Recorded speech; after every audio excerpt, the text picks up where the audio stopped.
Golly. You know what I think is a really, really, really cool detail about this little smoldering pit? Is that it's like, it looks like a burned pile of fingertips. You can see like the little, like the designs or striations or whatever you call it. It looks like a burned pile of fingertips. And he just sat here. He just sat here and suffered and endured. That's the key word, endured. Man. Is that a message or is that something else? Oh, okay. Praise the battle and then I did it. What an awesome boss fight. What an awesome character. But we have a problem. What the fuck is over here? We know we can't get to it from down here. We can't get down into this area. We know that for a fact. Unless I could do it from the Grand Altar of Dragon Communion. You know what? Let's give it a shot.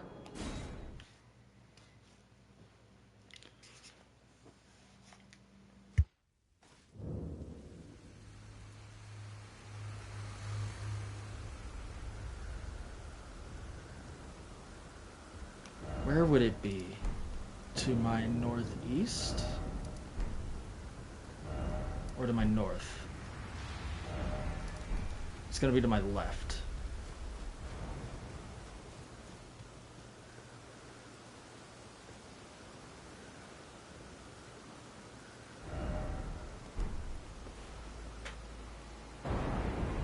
I see a finger creeper. I see one of those lizard things.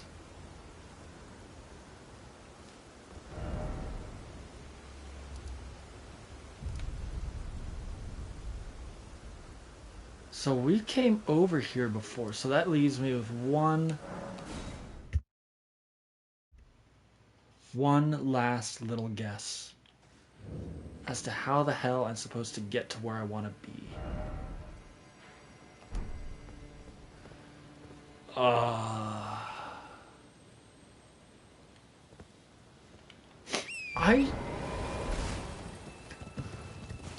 How are my messages doing? I'm now very curious.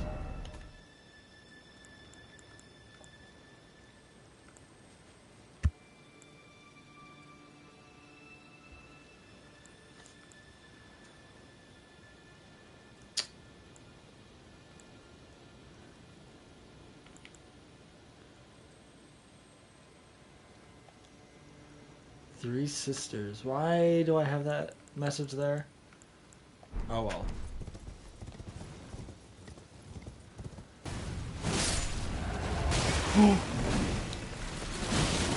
I knew there was a big hand. I just thought it was in the ground. That scared the balls out of me. I love the intertwining of this little like corner right here. Like here's the altar of Dragon Communion. We're still technically connected to the Finger Ruins. We're right above the abyss, and we're also like we also have the blue flowers of the Cerulean coast. Like this tiny little bits of detail. Finger Weaver's hovel. I knew there was a shack here somewhere.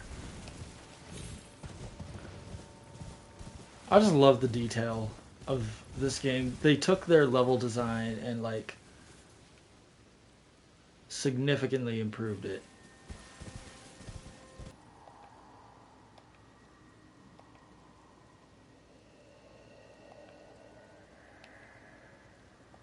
Of the Exalted Mother. Mother Meter. Which leaves me with one last little like just a maybe. Because this is all a dead end here, isn't it? And there's a drop down.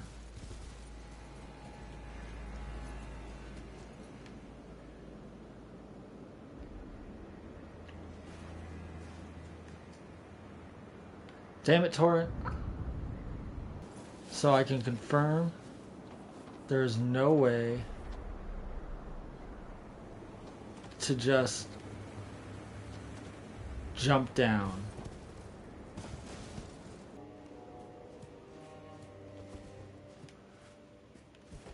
Oh my god. How did I miss this? Does that look like something?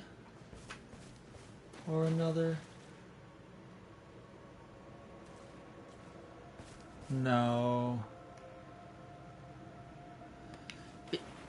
It's just so walled off. And I can't do anything because I can't summon Torrent.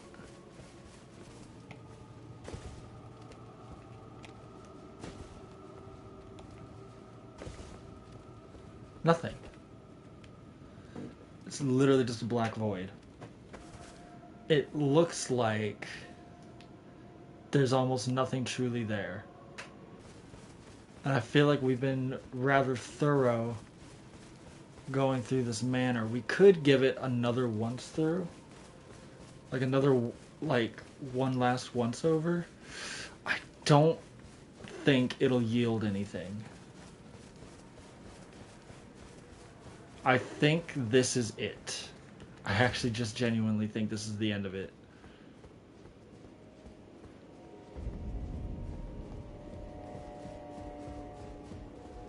Because there's not even anything here. So that's it then. It just leads into this room and there's nothing else beyond it. That's so weird to me. Look at that. That looks like something. Right? That totally looks like something. Let's see.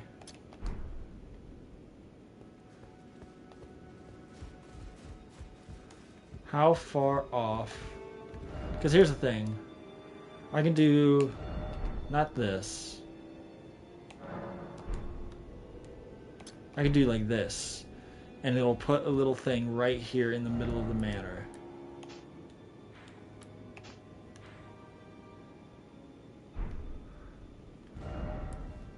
So if I move it over here, or over here, it's not even inside the manor. Oh my god, I think I just saw it, like, clipping through the wall. That's so funny.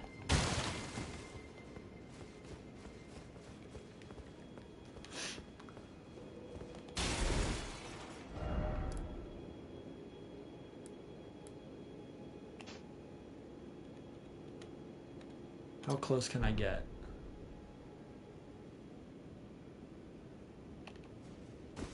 Still not even within the manor.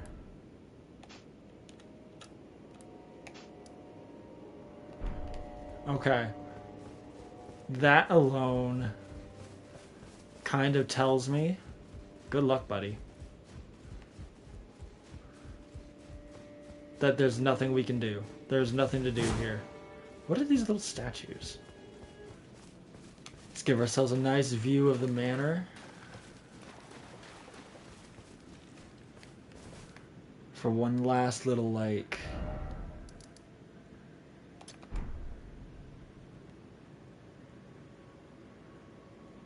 Oh.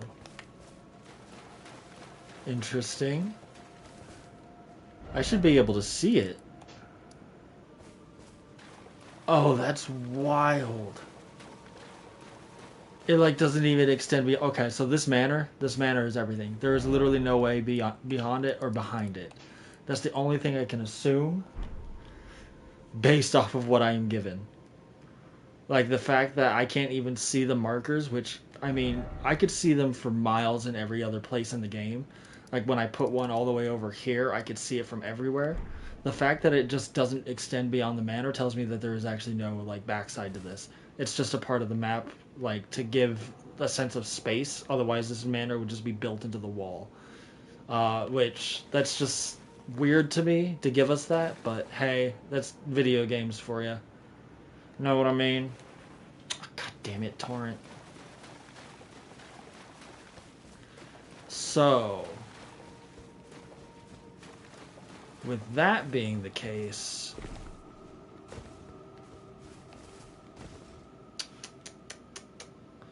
where does that leave us? We have one last teeny tiny little thing to look at. If I could just remember where the hell it is. It's not the Woodland Trail.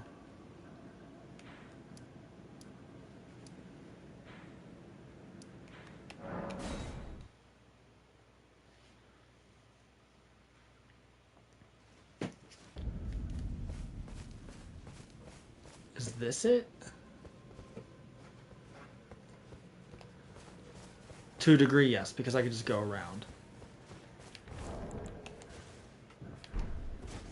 Now, we have this torch. I'm going to see if it actually does us any good.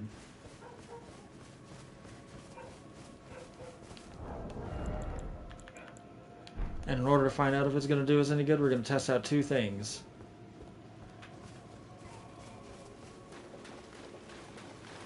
We could actually probably test out more, but we're going to start by testing these 2 things at the same time. I might... It kills me in 1 hit anyway. It doesn't matter if it gets me. I don't have any more talismans. That's rather interesting.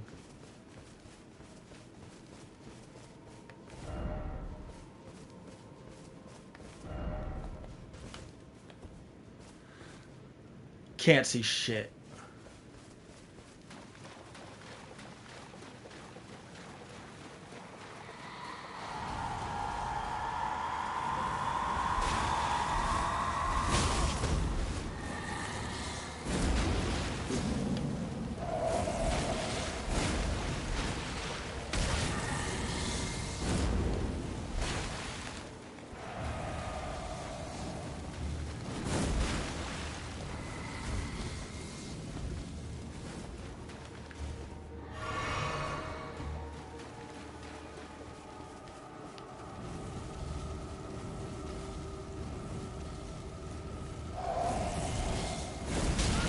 Ah.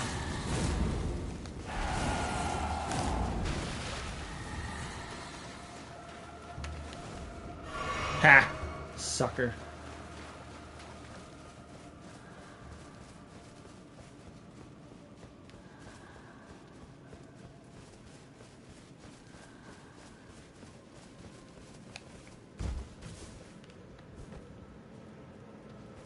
And I made it through. Okay.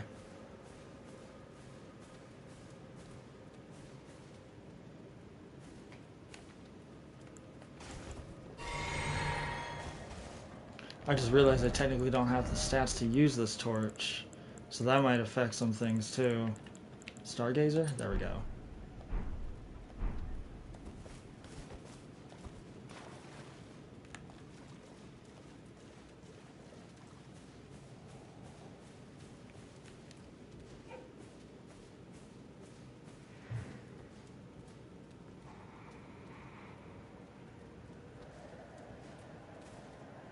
He's like dead in front of me.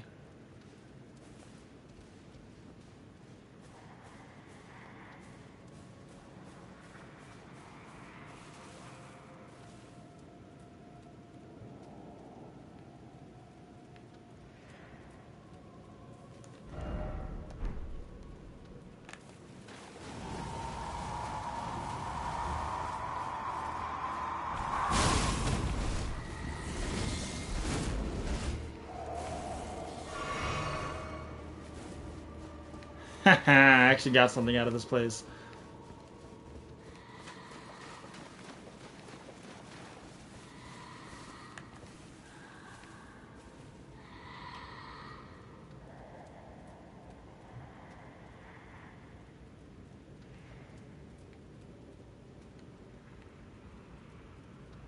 Okay.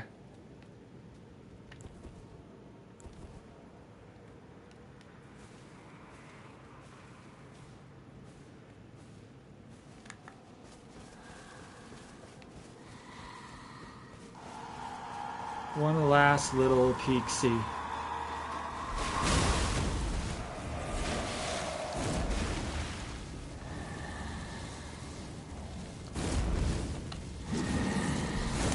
Oh.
Well, I was muted for all of that. We lost our runes. We found yellow balls and learned that there's literally nothing else in there. And that we also learned that the torch does not help us at all. Like, it hurts us more than it helps us. Ow. The only other thing I want to test...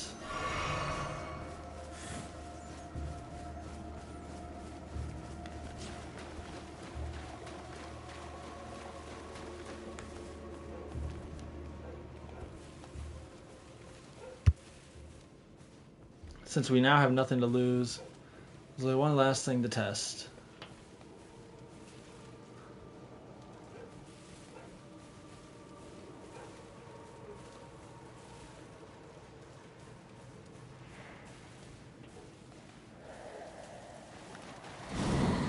Nope.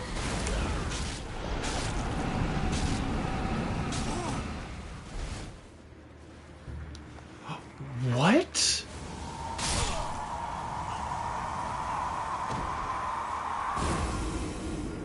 I didn't even realize I survived. Huh.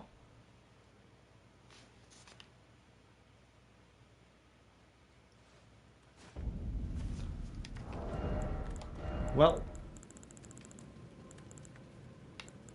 Where's my bow? There we go. I think that means all of our questions of this area are now answered. We have no more reason to be here. Which means we only have one last thing to do.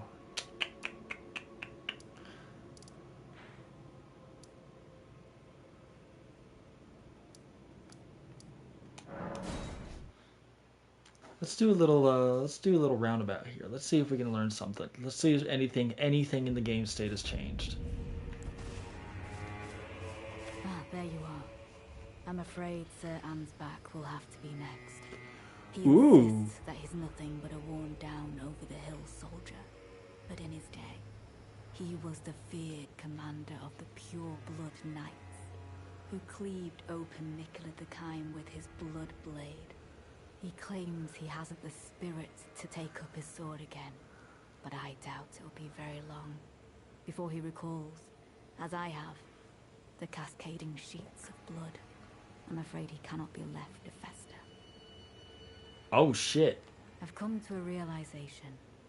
There's ample evidence. Without kindly Nicola's influence, I'm quite mistrustful of others. Uh-oh. I've come to a realization. There's ample evidence. I'm quite mistrustful. Well, I guess we know where to go next.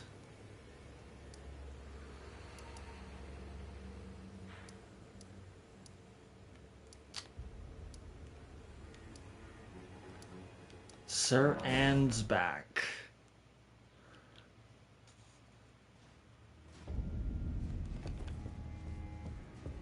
I'm afraid I'm busy, truly. Now, I don't remember how to get to Ansbach.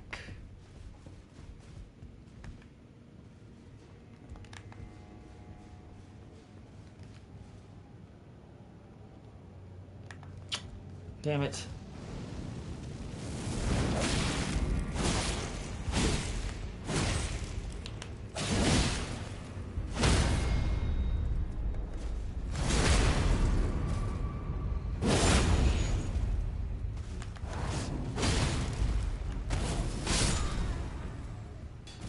I wish you could get their daggers. That'd be kind of cool.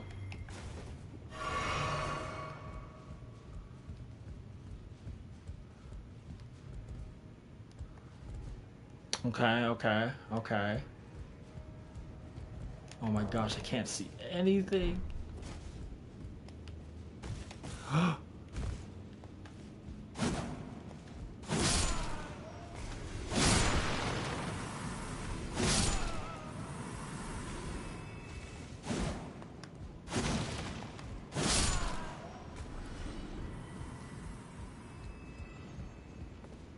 You can't pull the lever again. Okay.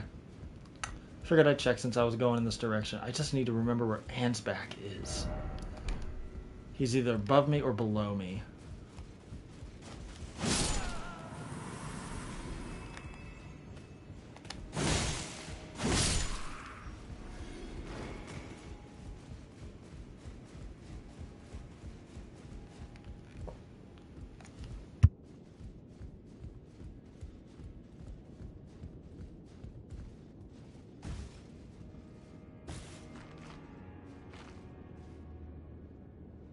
Is he in there?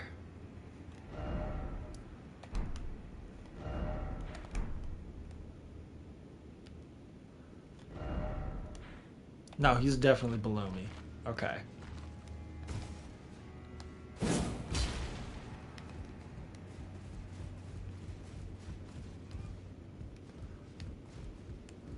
How do I find him?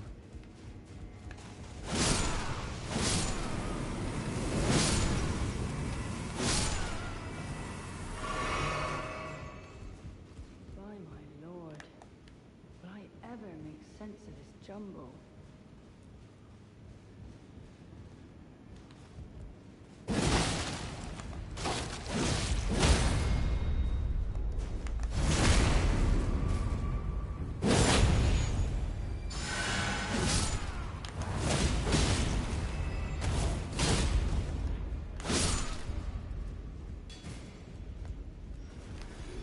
I was gonna say, is he dead or no?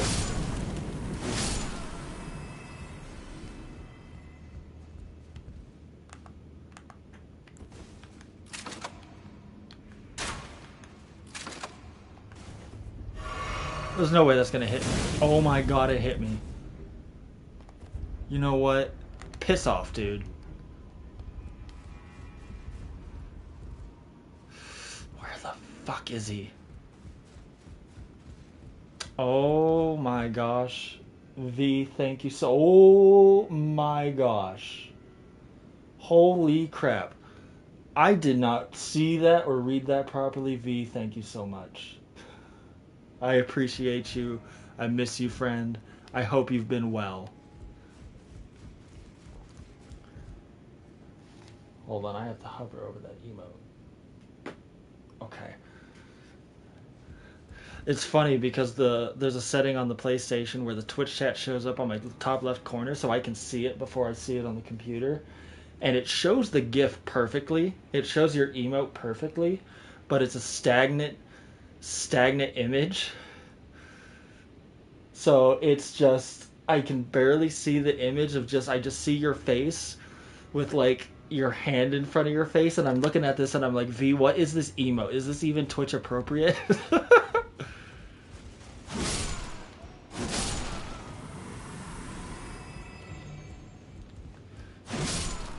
But you are absolutely wild for that. That is so unnecessary, and thank you again. I'm glad to hear that you're playing that. What is that? Hogwarts Legacy? That's what you're talking about? Addicted to Hogwarts?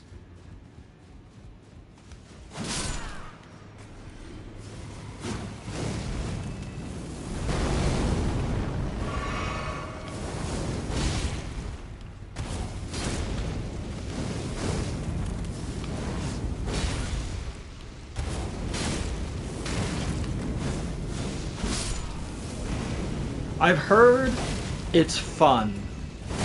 I've heard Hogwarts Legacy is super fun. I know nothing about it. I haven't even looked at any videos of the game. I've heard some people say, what the fuck is out here? What the fuck? That was terrifying.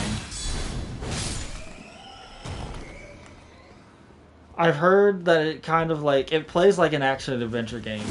And for some reason, every action adventure game nowadays gets lumped in with the Souls games. So you see, you see an action adventure game, it's like, oh, it's just like Dark Souls, but that's not how that works. I know it. I'm an old enough gamer to know that much.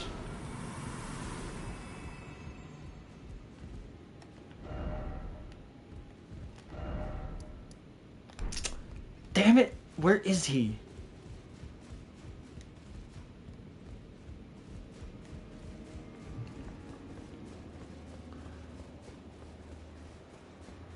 Besides Red Dead Redemption, it's your first one? Ooh!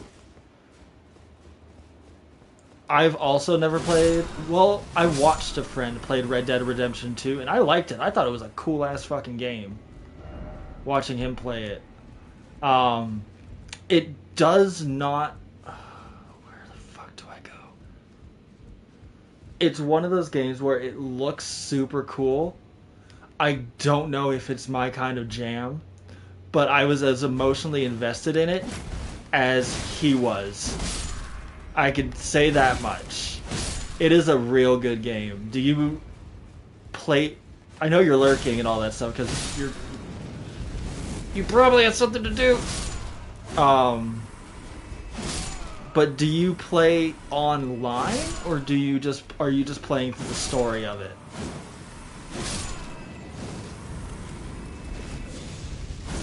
You got 100% on it? Well, okay, I guess that answers that question.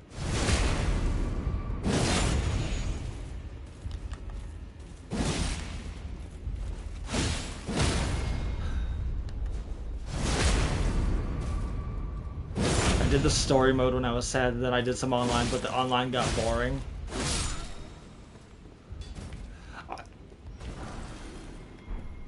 Oh my god, I got a new weapon. I know that the, what do you call it?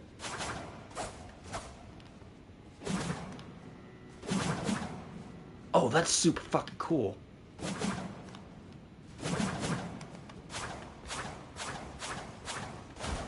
It's called a short sword, but it's actually a dagger. That's super cool.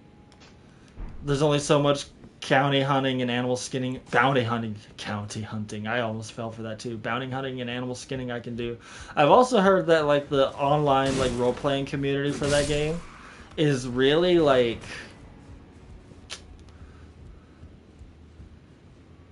what's the word I'm looking for? Very strict? Is that an item? What the fuck? I don't think strict is the word that I'm looking for, but they're very particular about how people play the game.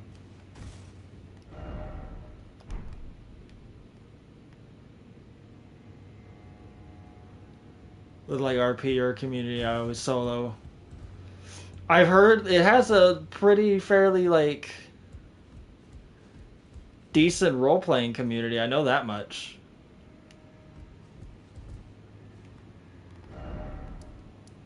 I guess we have to go to the fucking first floor because I have no idea what's going on. But I've seen like I don't know. I don't know how to explain it. Like I get the feeling that the role-playing community isn't really into like any of the actual like what is the word that I'm looking for? They don't want you running around fighting other people. That's the best way that I can put it. Even though it's the Wild Wild West, and the whole point of the Wild West is that there are no laws and there are no rules.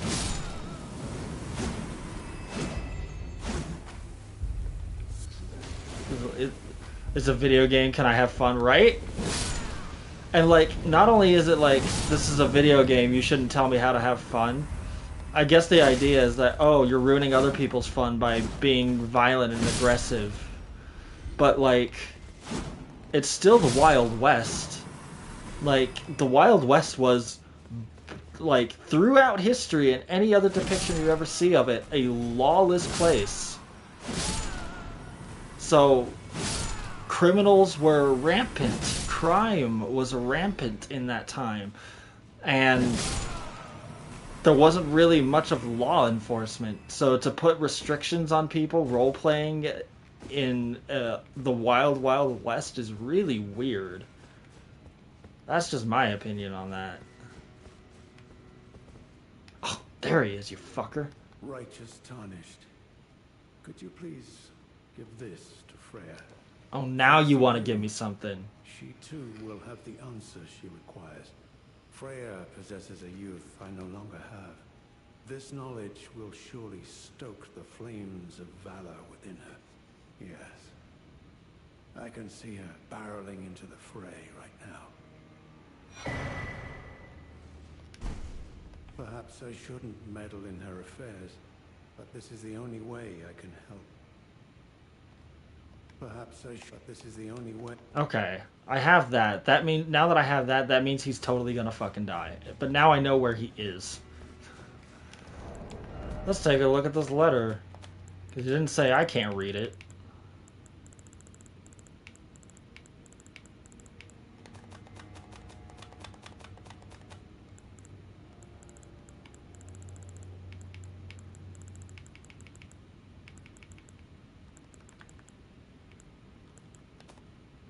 Maybe I can't read it.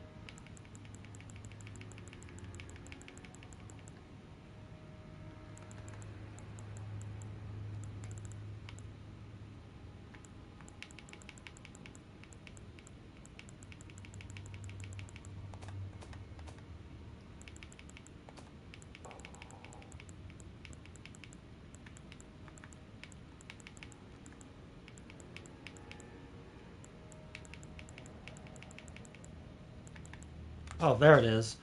Letter written by Sir Ansback to Freya the Redmane, presumably written in answer to her query, but the page is neatly folded to keep prying eyes from reading it. Of course.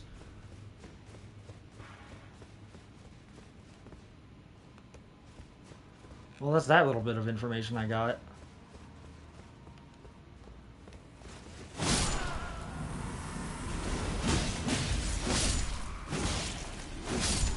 It's always been...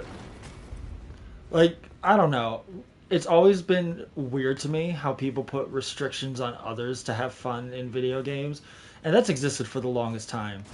But to do so in a game like Red Dead Redemption, which, you know, a game similar to Grand Theft Auto, both video games that take places in worlds centered around crime, it's really weird to me. And then, like, I can draw personal experience from that perspective, from the fact of, like, what's the word I'm looking for? There's always been a rift in the Souls community in terms of how people play the game. There are people who absolutely despise invaders. They despise online play if it requires you... if they despise PvP if you play as an invader. If you are invading in someone's game, something that has been a mechanic since Demon Souls. It has been built into the game since Demon Souls as a gameplay mechanic, mind you. People have always been super upset about it. They are against it.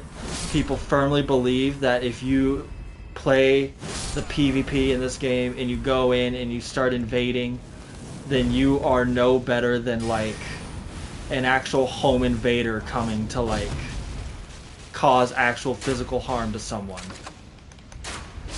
And it's just such a weird opinion and take to have. Like, and it's like, but you're ruining my game because I'm just co-oping. Ever since Dark Souls 3, it has always been known that it even tells you in the game Let's see if I can find...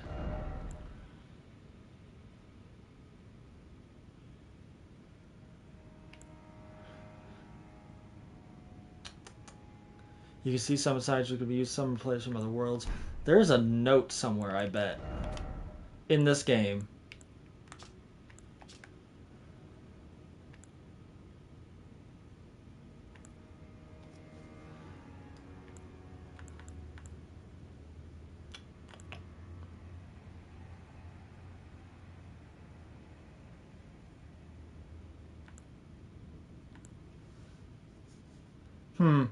Doesn't really say. It did in Dark Souls 3, and one of the things in Dark Souls 3 that it says is that you can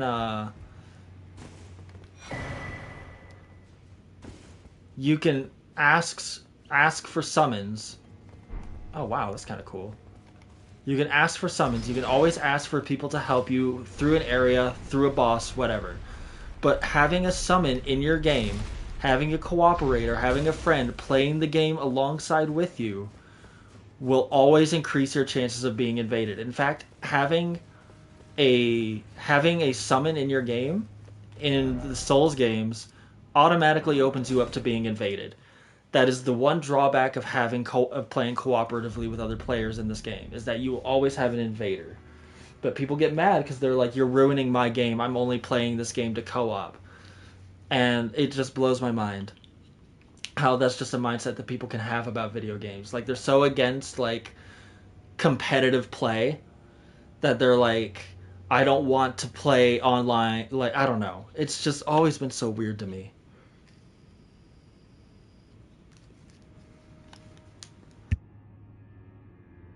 And I don't know what it's like nowadays. Now that there's so many broken weapons and spells in this game, and I haven't invaded in a long time, like, back in the day, there was always a time where, like, if you invade someone and one of two things will happen. You kill their friend, and then they disconnect. They just pull the plug, turn the game off because they don't want to deal with it, which is fine. You know, if that's not what you want, that's fine. But you're only hurting yourself in the end because you're one. Lord. Will I ever make sense of this jumble? For one, you're hurting your own experience. You're wasting your time by unplugging the fucking console and plugging it back in and having to go through all those loading screens again and then resummoning your friend to opening yourself up to more invasions. But then you're also, like, hurting your own experience in the terms of, like, well, I don't want a PvP because I'm not good at it. Then you can get better. You just have to play it. And I don't know how much skill is involved in Red Dead Redemption other than your ability to third-person aim, but it's the same thing. Like, why would you, like, you want everyone to be peaceful? What if everyone is just peaceful and nice and calm and, like, doesn't initiate violence in any way, shape, or form? What the hell are you guys gonna do? Like, you have people role-playing law enforcement. What are they gonna do? Are they gonna just go around arresting people for stealing other people's sweet rolls and cabbages? Like, Why, my lord, will I ever make sense of this jumble? there's other games for that. Yes, exactly. Like, to have complete and total, like, it, to impose rules to take away the freedom in a sandbox video game that is meant to encourage absolute freedom is just so weird to me. It is so weird. If it wasn't intended by the developers for it to be in the game, it would not be in the game. That's just it. If Miyazaki didn't want me in Elden Ring to go around and fight other people in order to, by the way, it is literally the one and only way to farm, well, it's not the one and only way, but it's the most efficient way to farm rune arcs is to be an invader, which rune arcs are not essential, but they give you a really nice buff. I'm going to pop this rune arc right now. Let's look at my health. 1980. I'm going to pop this rune arc right now. Let's see what happens to my health. 2,000. There are runes that give me even more health, but I now have more health, more stamina, and more FP. And the only reason I have that is because I have a rune arc from invading. That's it. I could be a summon, but summoning is not reliable. But being a summon isn't reliable because Unfortunately, you have to rely on the host's ability to survive, and a lot of the times, the host is not very good at surviving. There's a reason why they wanted you. There's a reason why they summoned you for help with a specific area or with a specific boss. And a lot of times, the host hasn't learned enough to understand that bash, like, just because they have a summon doesn't mean that they can still bash their head up against the wall. You know, it's not like they invited. Like, I don't know how to explain it. They don't change anything about how they play, so they don't learn. They just hope that having a summon will make things easier, when in actuality, it actually makes the game harder to have a summon. It makes boss fights harder because the boss gets a buff, and then you're still doing the same thing that you're doing before, and you're not actually learning the fight. You're just hoping that the summon will be there to make it easier. So it's just a weird mentality to have, to be so against PvP. Like, if you don't want PvP, play games that don't have PvP. That's all there is to it. Just like you said. Just like you said. There's other games for that. If you don't want it, don't play it. I'm afraid I'm busy. Truly. I should have asked Ansbach to impart his knowledge when I had the chance. From Sir Ansbach? To me? What on earth could it... Oh. Yes. Of course. I see. As the Festival of War concluded, General Radahn's soul met an honorable end, but kindly Mikola wishes to revive it. I knew which it. is fine by me. I know it would pain old Jeren, but war has always suited General Radahn best, and certainly far more than any honorable death. Endless war to invigorate the soul, as befits General Radahn, the great lion. I have my own theories about Radahn, but this one little thing kind of confirms a lot of what I was thinking of earlier. Thank you. Now I finally cast off my misgivings. Give my regards to Honorable Ansbach. Tell him, if we should meet in battle, to face your bow would be fine enough, but to face your blade would be an honor. Ooh! All that remains is the fight, for our kind Mikola. I got a fancy new shield. Let's take a look at that. It's a medium shield. Roar like a golden lion to deliver a shield bash from a guarding position. Knocks back and staggers foes over a wide radius. That's pretty fucking cool. A fierce golden lion with a luxuriant mane, awarded to especially valorous members of Radahn's personal guard on the occasion of its formation. Wow, Freya. I didn't know you were such a baller.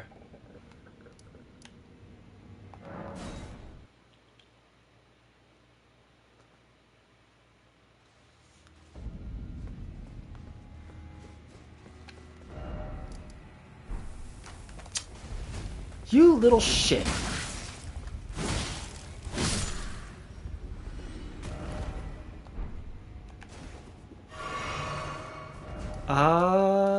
So Ansbach is here. Freya is not here. So where could did she change her place on the map? Where would she have gone? I don't see anything that depicts where she would be, which leads me to believe that there's only one place she could actually be, which is going to be our very next destination as soon as we figure out what to do with Ansbach.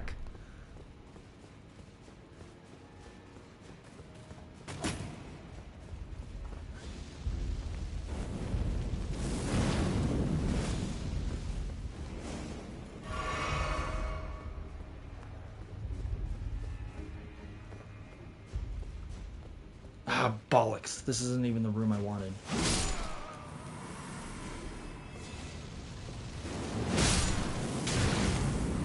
Ow. Ow.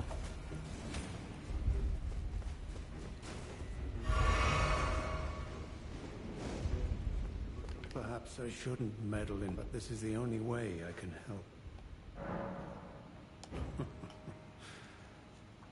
I should have expected as much from Freya. Some things simply never occur to her. Paralyzing fear. True despair. That's Freya through and through. That's Freya through and through. Okay, one last reload of the area. Can I help you? And he is gone. But just because he's gone doesn't mean there's nothing there.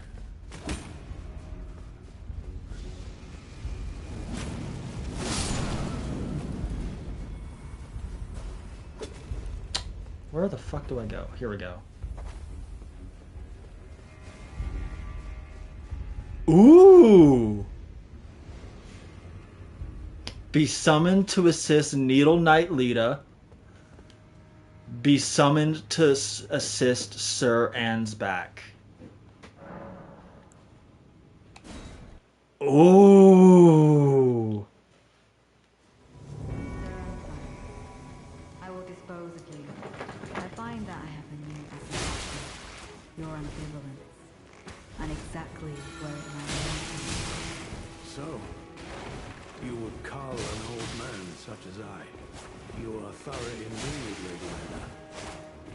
I would expect nothing less. As you surmise, I do have my doubts, and will not simply lay down and die. Have you lost your wits? By my troth, you have no such debt to this old man. Though I gladly welcome your decision. Now I might even live to see tomorrow. Wait, this is not the decision I wanted to make. I don't know if I want to sit with it or not. Oh.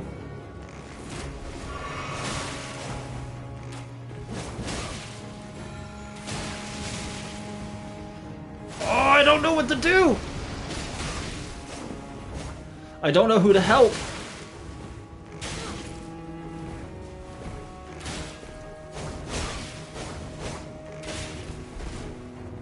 You've chosen your side, have you?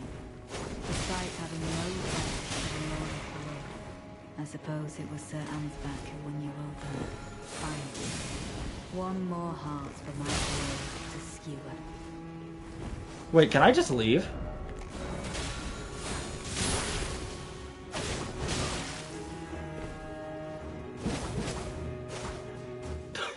She turned on me anyway. That was not to be summoned to assist Needle Knight Lita. This is what I thought it said. This is the one that I chose, right? Or did I misread that?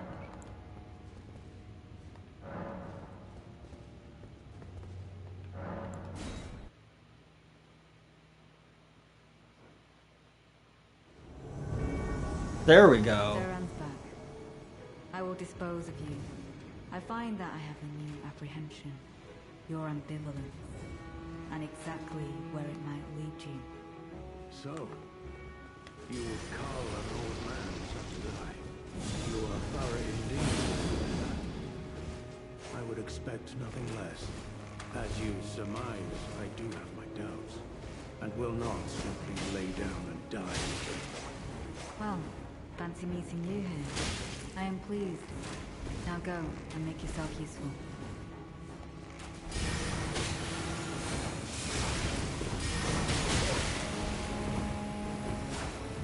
So you've taken Lady Leather's side. I'm glad she stands with an ally. She tends to overestimate the burden she might carry alone. Oh my god, he's locked in place.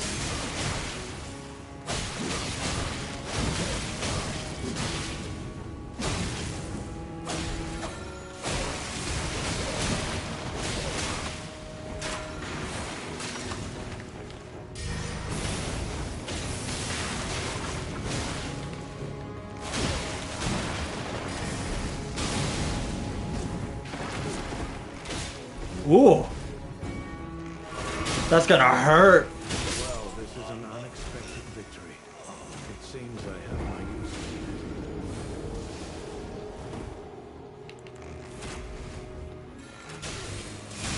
I was waiting for Lita to hit him so that I could heal, but she just kept missing. She just kept fucking missing.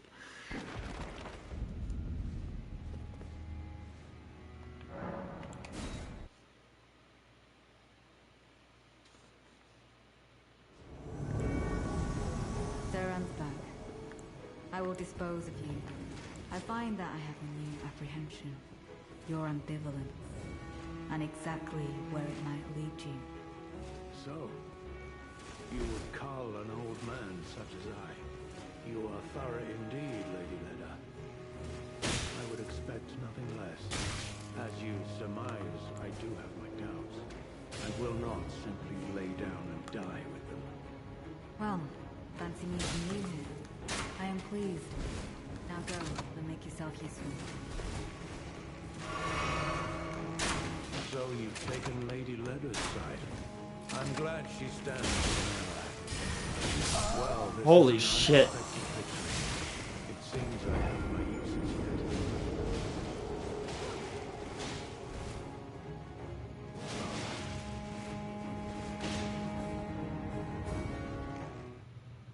Dude, his bow fucking hurts. I'm trying to let the fucking dialogue play out because it's cool as shit. It would be cooler if she went in to fight him. I will dispose of you.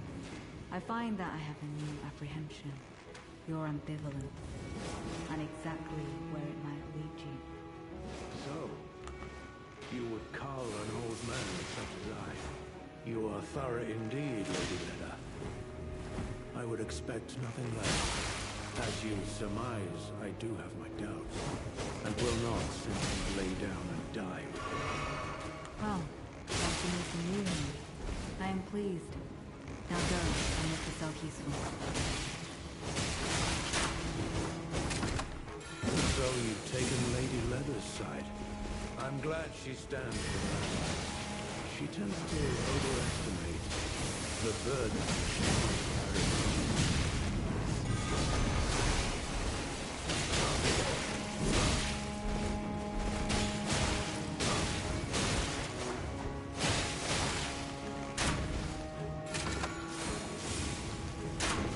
Oh my god, quit jumping around.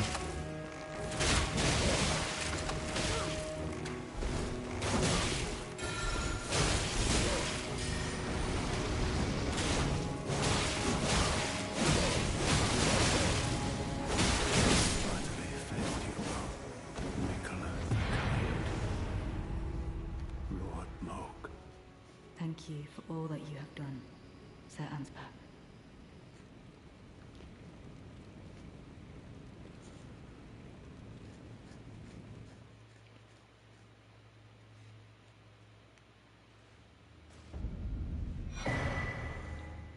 Get his mask. Get his attire. His manchettes. His boots. And his longbow.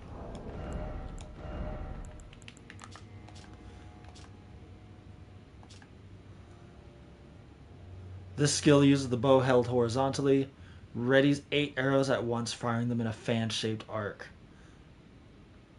A longbow consisting of 2 bow bodies and 2 strings. Unusually for a longbow, it can be wielded similarly to a light bow, provided that the wielder has the extraordinary dexterity demanded. 43 dexterity.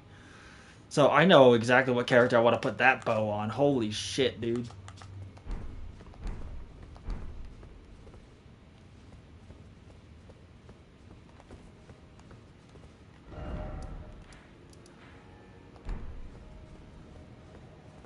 Oh, it's upstairs. I'm not going all the way upstairs to go and get my damn thing.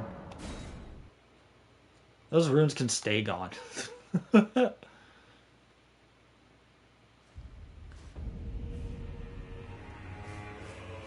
Ah, there you are. I appreciate the help in battle. None can deny Sir Ansbach was a truly great man. We can be proud that we were the last opponents he ever faced. Retaliatory crossed tree. It's a talisman. Which, by the way, I need to fix my talismans again.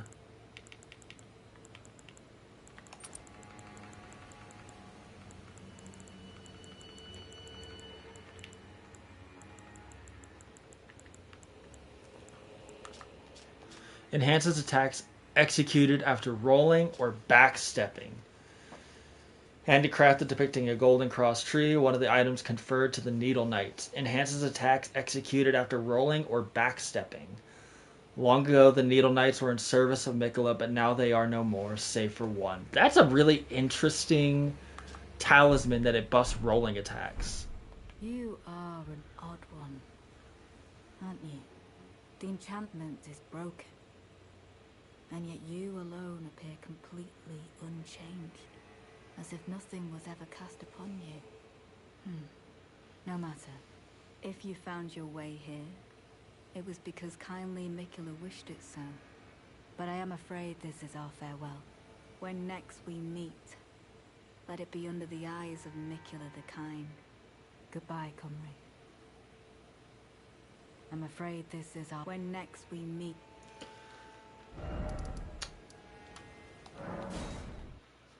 That reminds me, I remember she was saying something about Thalia, too.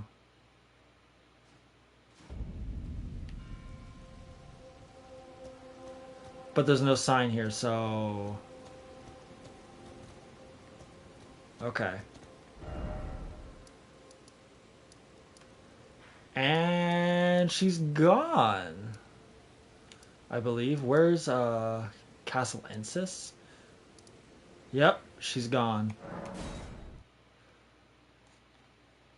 One last place to look, and then we can finally continue. No presents.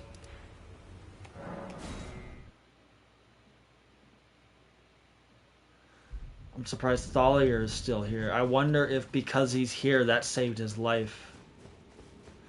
Because she did put him on a list. But because he's here in this sanctuary, Lita can't touch him. Well then. I guess that just leaves...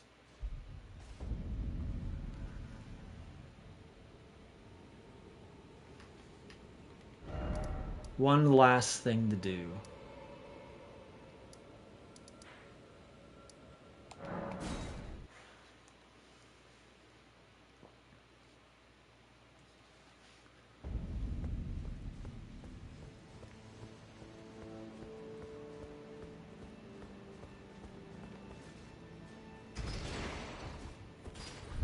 Ooh boy. We finally did it. We uncovered the map. We can finally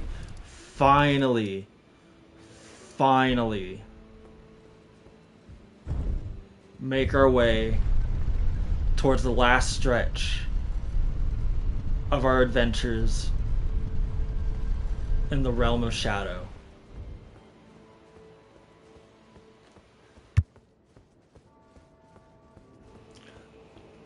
So,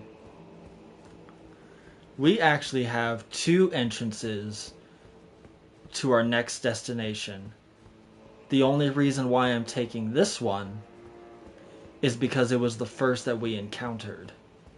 I don't know why they teleport you. That kind of bothers me. I think it's the second time they've done that in the Souls games. But they teleport you to the area. But at the same time, you can also just walk here. So I don't know why they would teleport you when I'd rather take the walk. It's more thematic.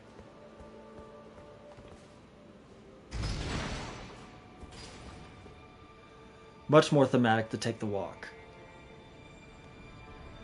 And I also would like to think it's more thorough because we start from the bottom up.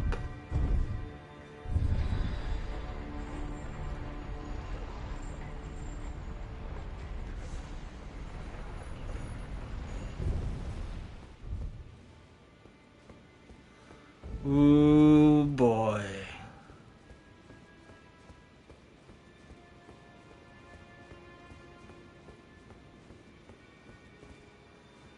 And we've already got our Site of Grace. It's time to get this party started. Where do we go first?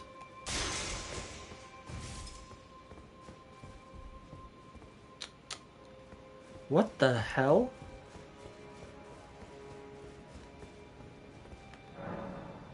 Oh, okay, never mind.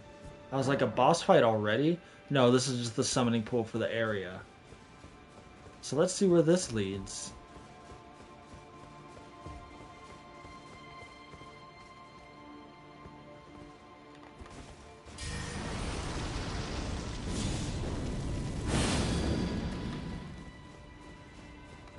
Where are you going?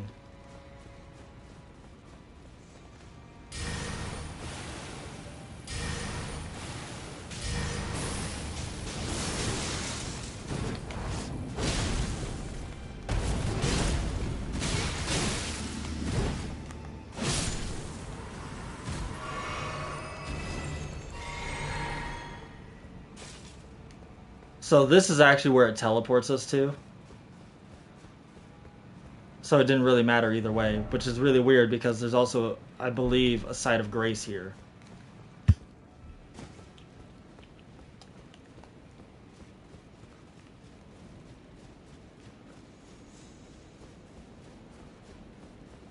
Yeah, right there. It's really weird. Really odd decisions that they made in this game. I've talked about it before how after like Dark Souls 2, they had this really weird what do you call it? This really weird habit of putting bonfires really close together, which part of the difficulty is the lack of checkpoints in these games. And then they just started putting bonfires and checkpoints right next to each other at every turn. Let's see what's up here. They started that in I first noticed it in Dark Souls 3. But it's also the same thing in Bloodborne, and the reason why it happens is because you have this issue where you get a bonfire every time you beat a boss. So if you have to beat a boss to progress an area,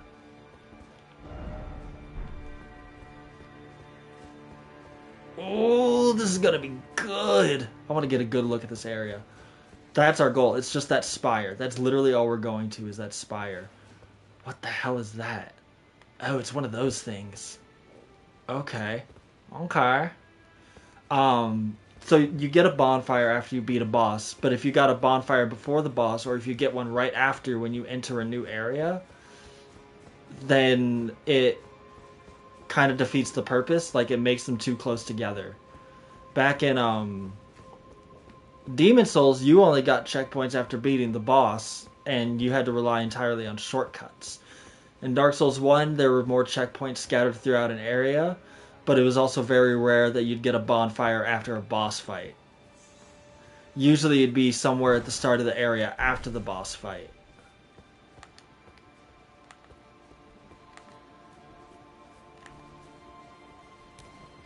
Oh!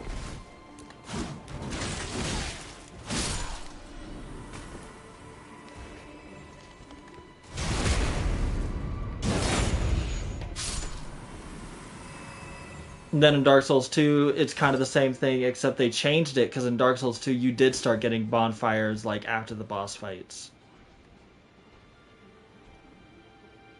What the fuck is going on down here?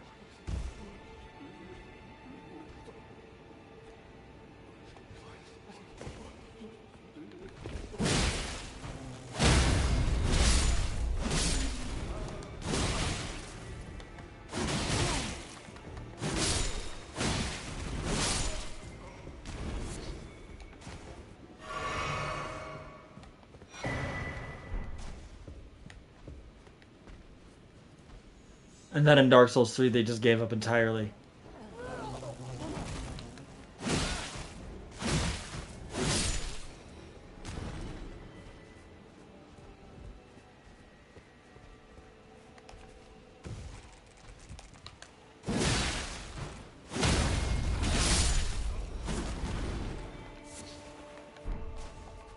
Really? Just for some bones?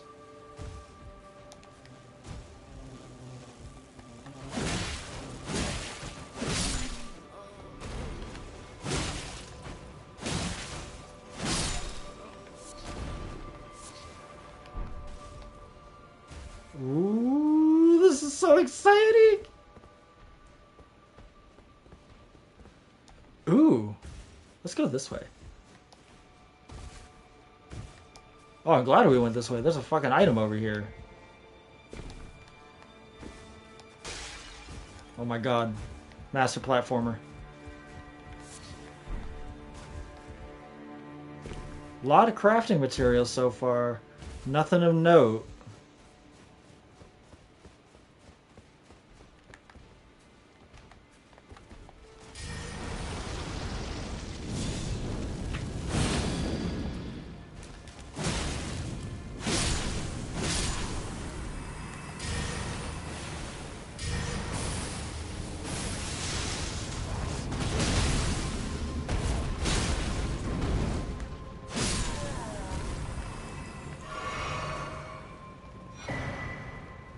Oh my god, I got a revered spirit ash from her. That's wild.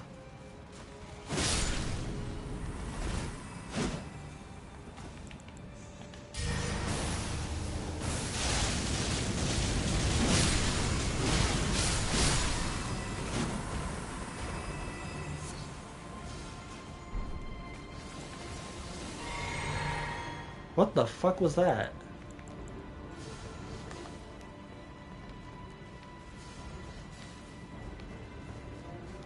Okay.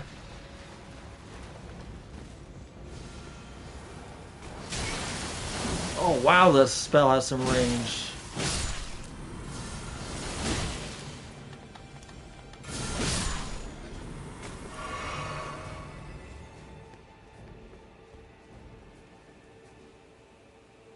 Ah. A nice sand bath. I was gonna make a Sands of Time joke, but it didn't really make sense for me to do it. Ooh. Ooh.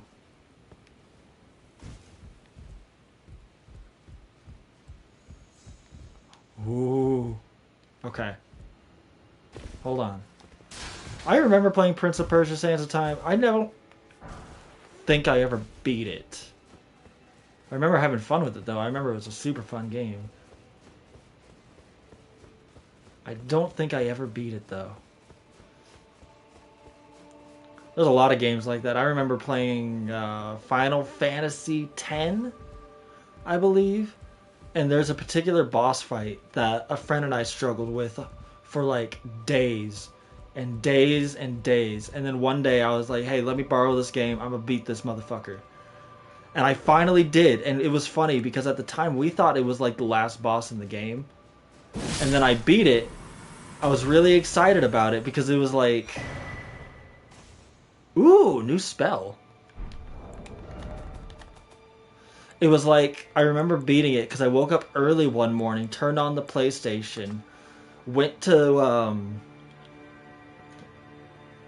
fight the boss, and I spent like an hour and a half, 2 hours on the boss fight, finally beat it, and I was like, oh, awesome, I can't wait to tell my friend that we finally beat him and we could continue, we could like see the end of the game. Yeah, the boss that we faced was not the final boss. Not only was there like more to the game, but I gave up because we had to fight the exact same enemy immediately after. And it drove me up the wall. Let's see. Superior Sorcery of the Tower Priest, wielded as an incantation of the Spiral, wraps one's arms together and hold them up to the heavens to summon a spiral of light that erupts at the enemy's feet. Column of light persists for as long as the button is pressed. The spiral is a normalized crucible current that one day will form a column that stretches to the gods. Wow.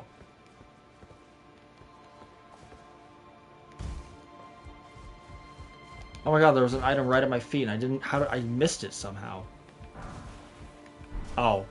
It's just the item that I have almost 1,000 of.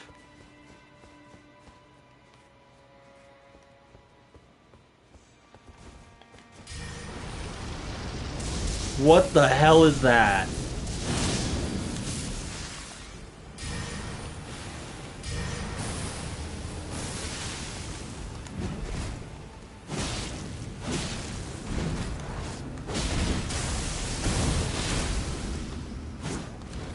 I have no stamina. You need to die.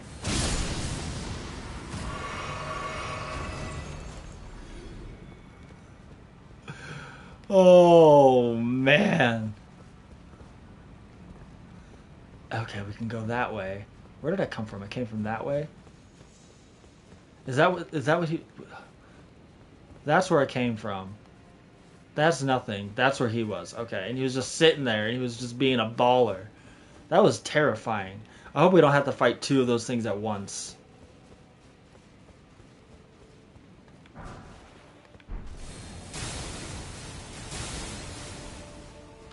Dragon Bolt grease is pretty fucking cool. I just want to point that out.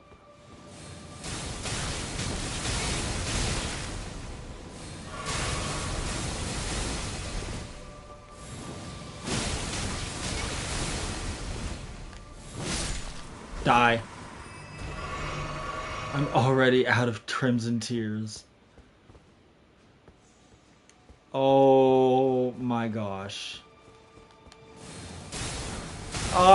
Get fucked.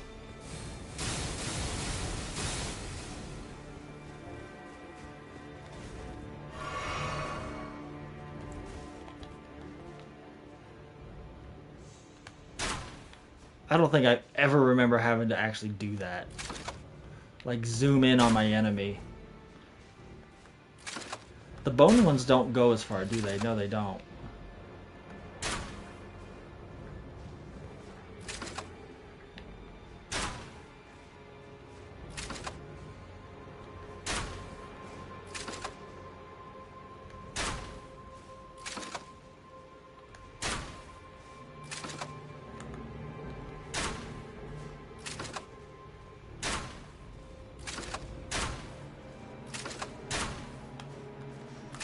You better bet your sweet bippy I'm gonna be fucking cheesy.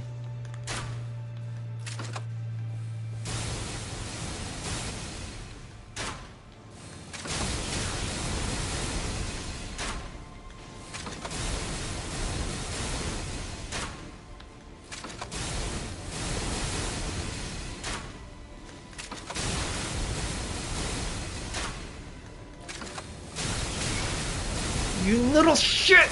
Die!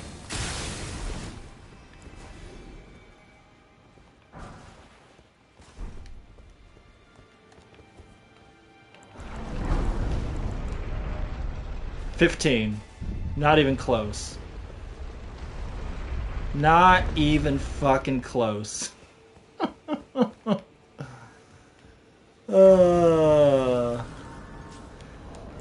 I got Dragon Bolt Grease. I want to take a look at that real quick because that's really cool. I know it's a lightning buff, but that's pretty huge. Adding heavy lightning damage to attacks. Said to have been a favored tool of the Dragon Cult Knights who once served the Prince of Gold.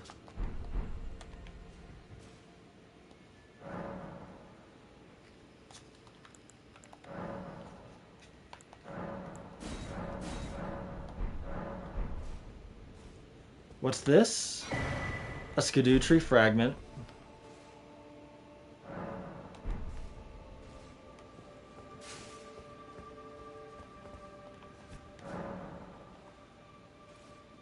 One more Cross of Mikola. Carved words, coalesce. I abandon here all my fears. Oh, it just gets heavier and heavier the further we go. If that's the last one, that's a good one to end on.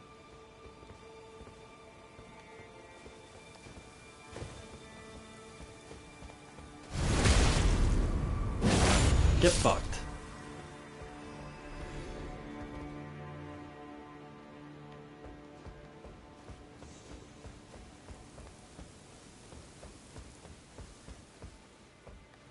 Aww. What the hell?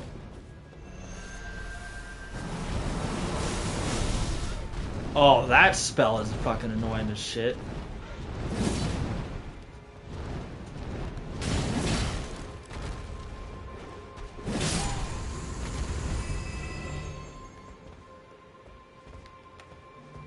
How bad can this possibly get?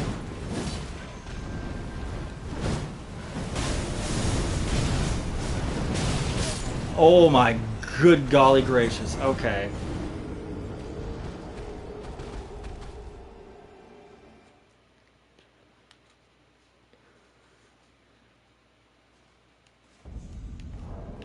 I just got gangbanged bunch of birds. Also ripped my rune arc. The only reason I was able to survive and make it this far.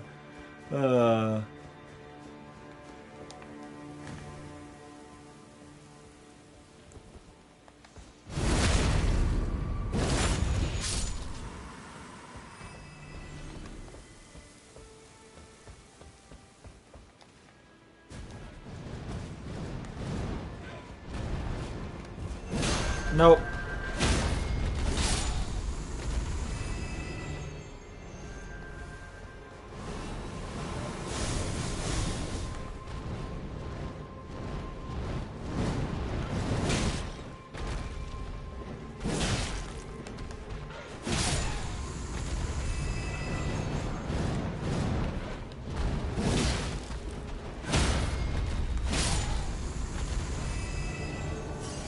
Oh, perfect timing.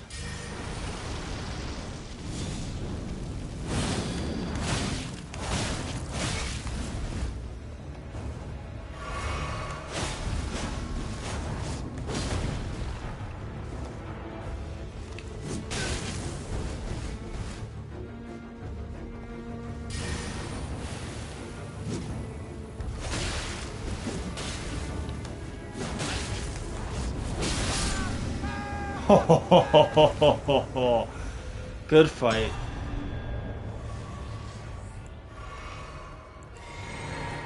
I say it all the time. How can you not want to be invaded? How can you not want to take part in the PvP in this game? It adds that extra level layer of excitement.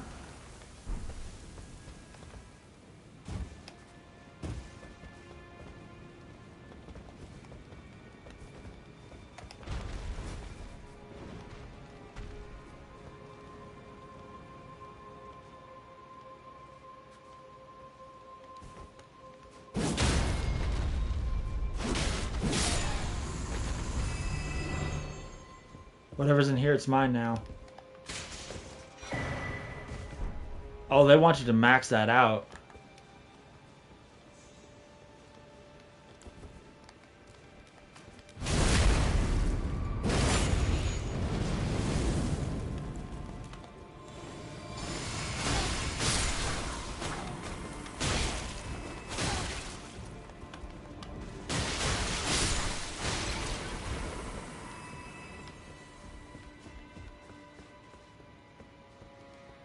They're giving us a lot of those revered spirit ashes here.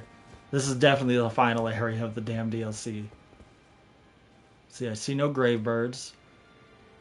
I see that fucking guy.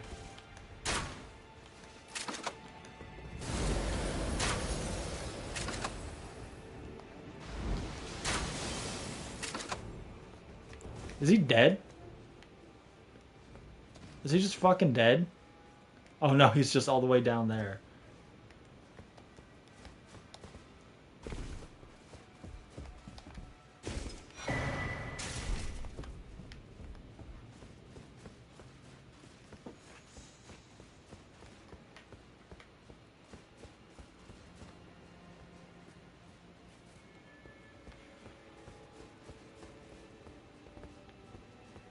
So where is he? He fell down there. Okay. Okay. Okay.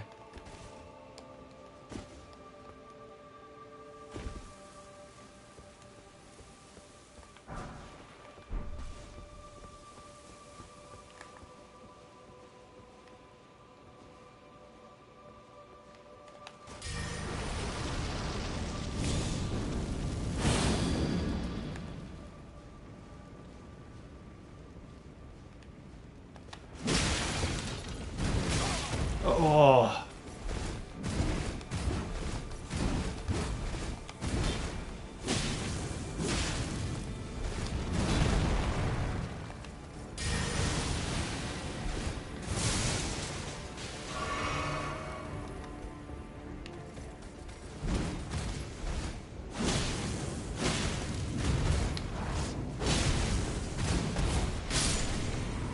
Oh.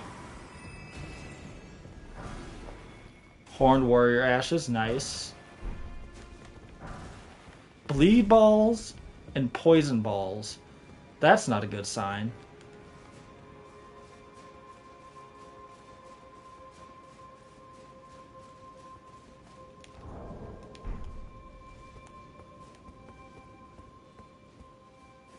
Now where am I and how did I get here? How do I get back on the path that I was supposed to be on?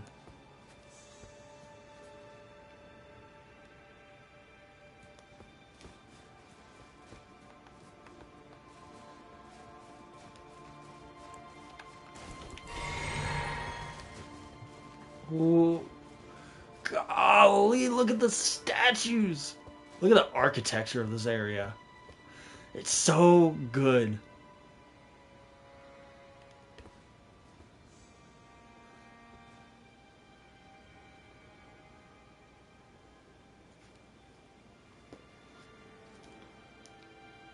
Built upon the bodies of 1,000 people.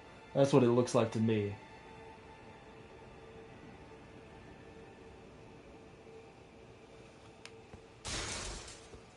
Oh.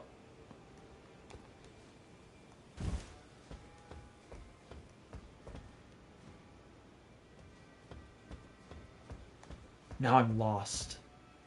I'm lost and without direction.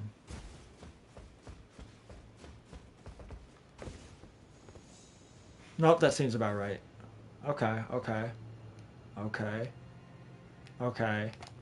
Okay.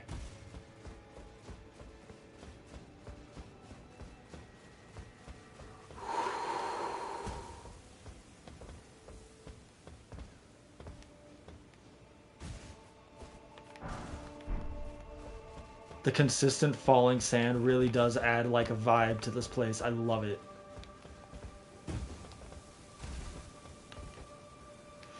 I love how this area, as much as it feels like the final end point of the DLC, isn't even anywhere near the Skidoo tree. Unlike in the actual base game where your journey is at the very ends at the base of the Erd tree. What the fuck?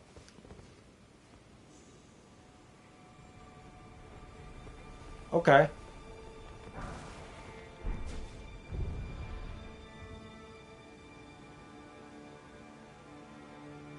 Did that mob take an elevator? So we start up and work our way down. Got it.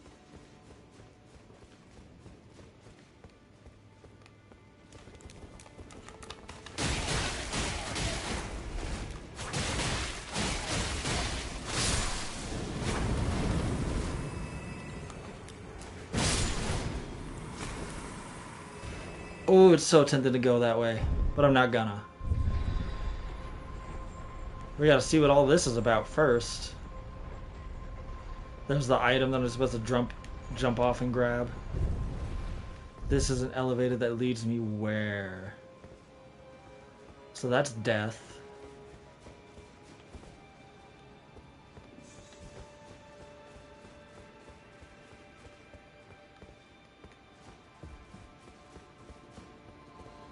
Ah!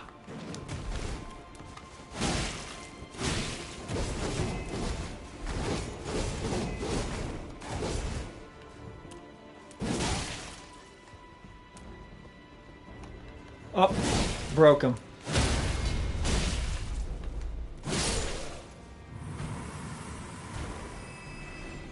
Nice. Ooh, look at this legendary item. Oh, it's you again. It's the backstab guy.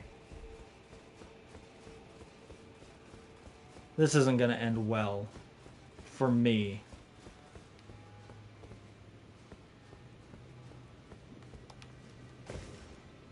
Whew.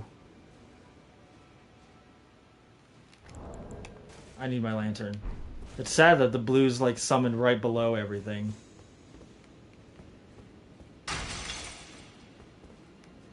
Okay, okay.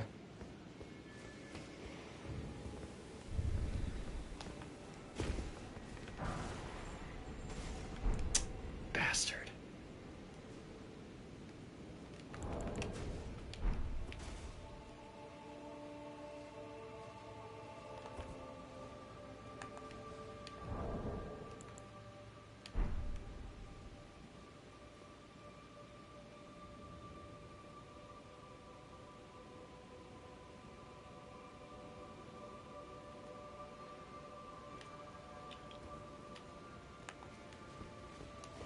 No, you don't.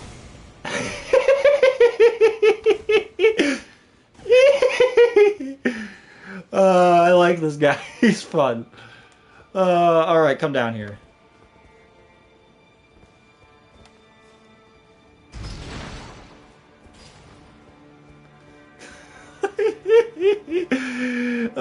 That's too funny. We were both looking at each other. I'm like waiting for the elevator.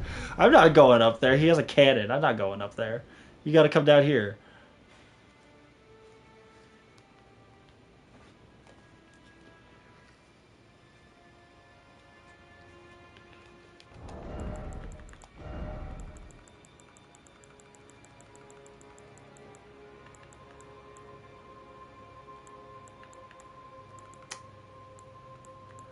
Where is it?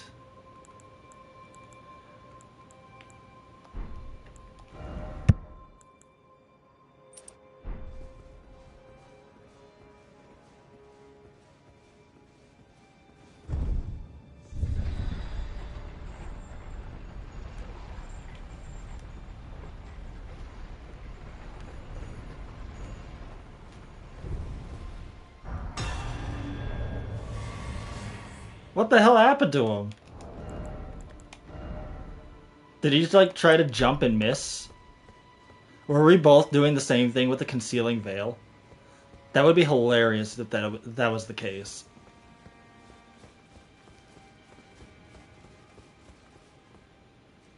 Look at all these messages. There's something big up ahead.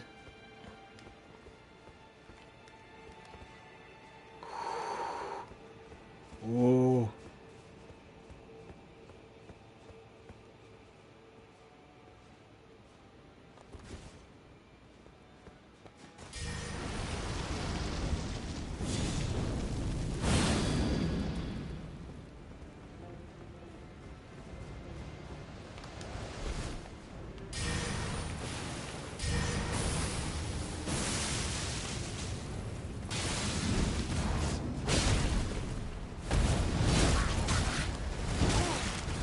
Oh!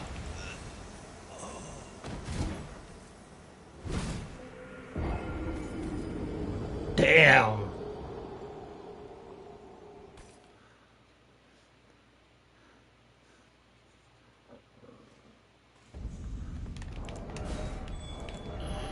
That's gonna be such a pain to get back up there.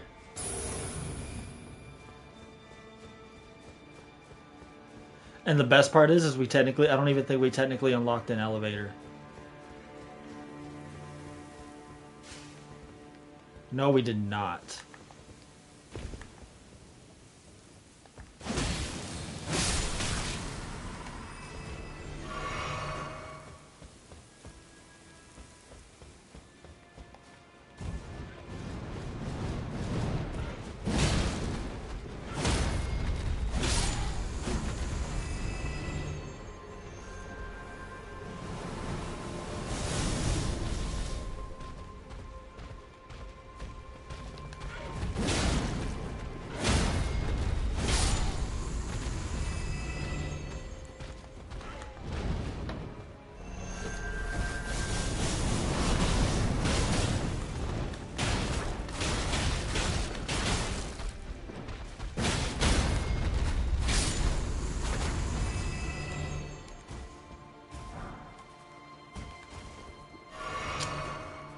My poor Estes.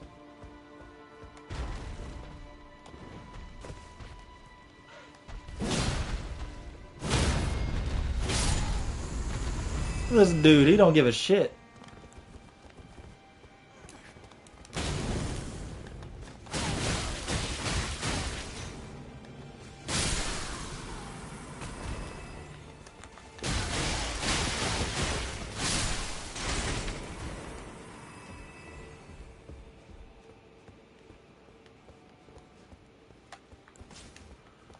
And let me guess. These things respawn. Yep.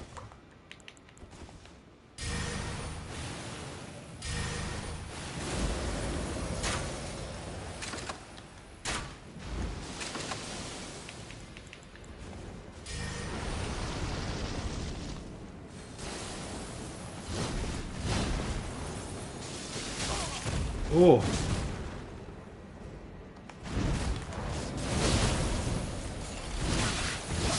Oh. Okay. Okay. Big scary monster. Holy crap, dude.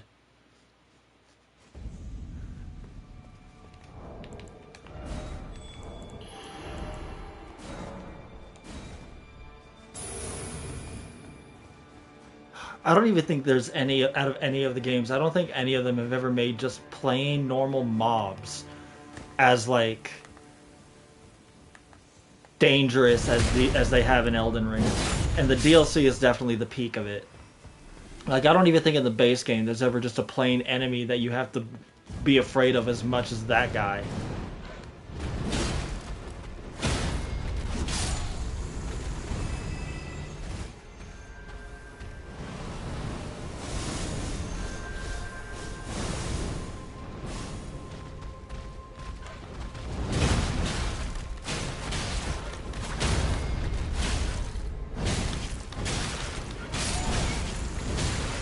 Holy crap, dude!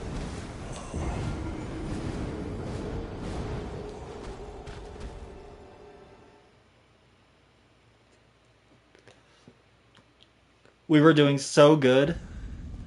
We were doing so good until we died to the one Lion Knight and everything just went downhill from there. Oh man. We have made negative progress at this point.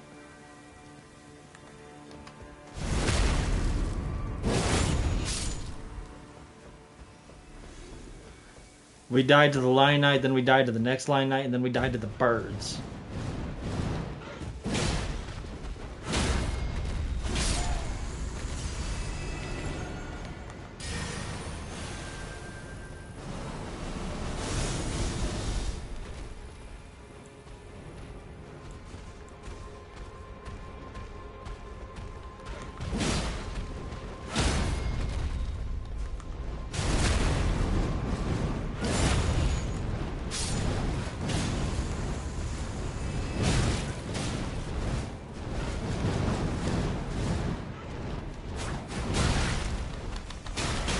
No, no, no, no, just die.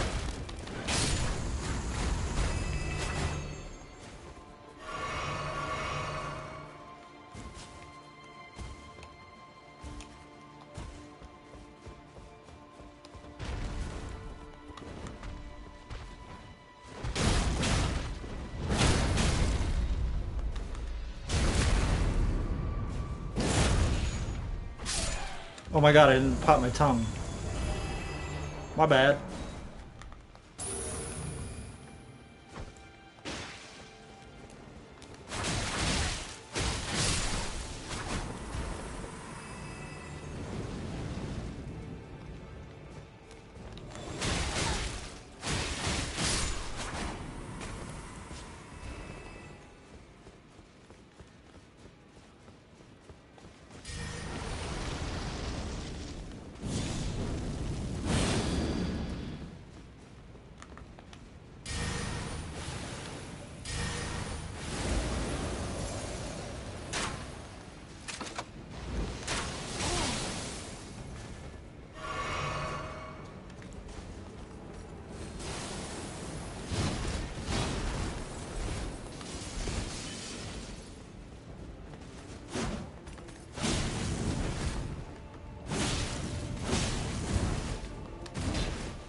Please die.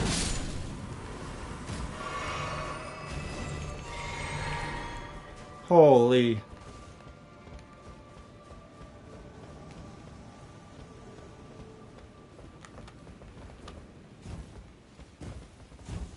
Hello, my friend.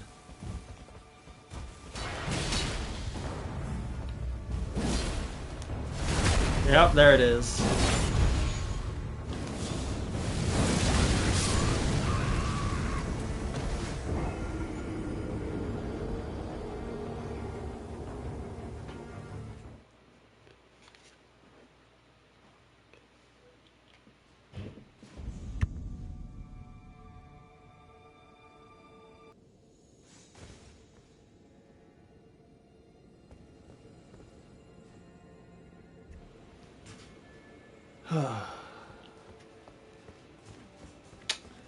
Damn it.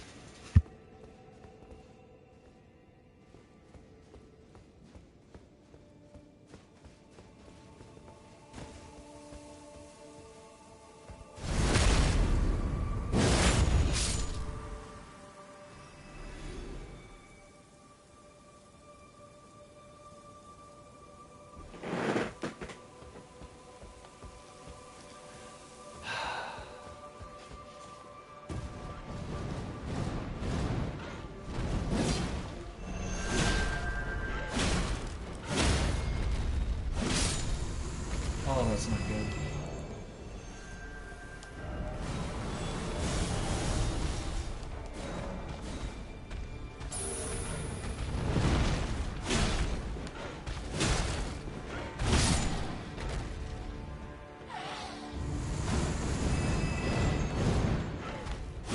Nope.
Ooh.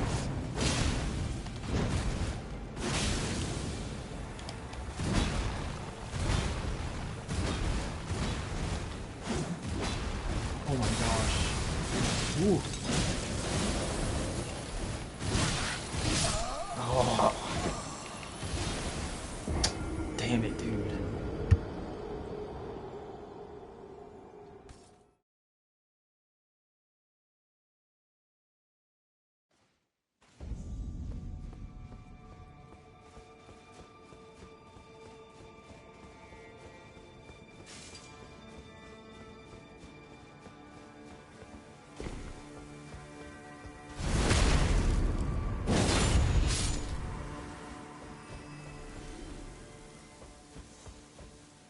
That's a lot of runes you get for that guy.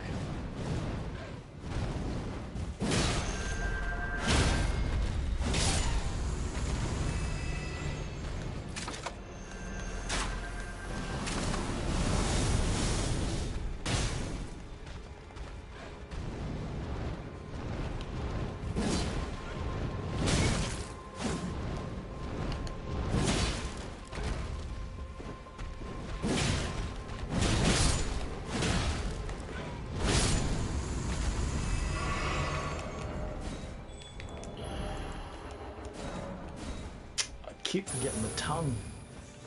It's because I'm not making any progress. I can feel it.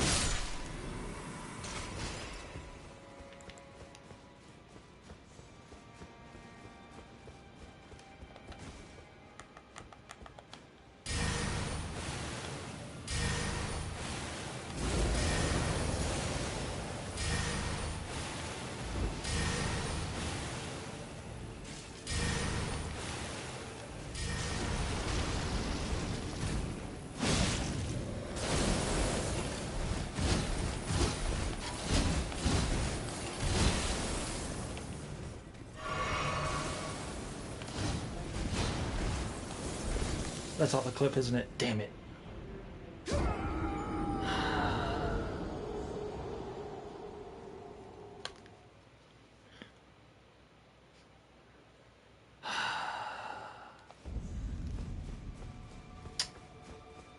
We were doing so good until we came up to the other guy.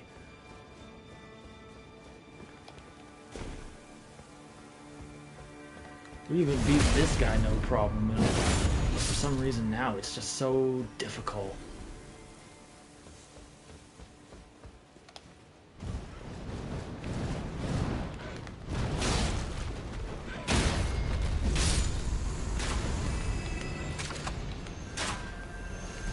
Really?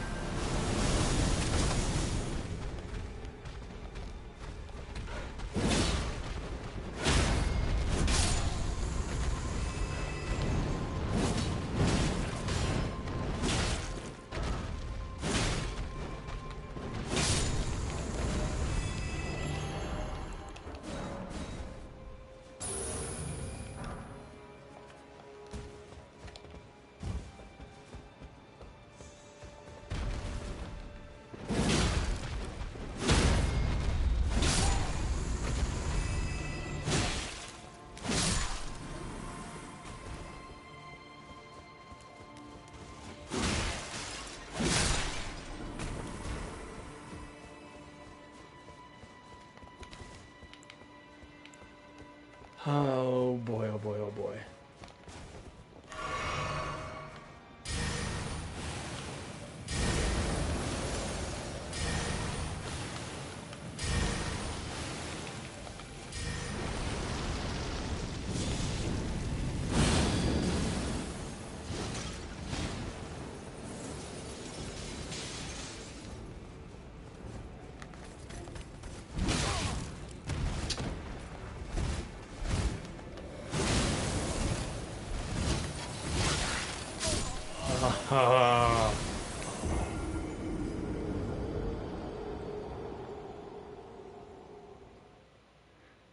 Oh, someone invaded me right after I died. How sad.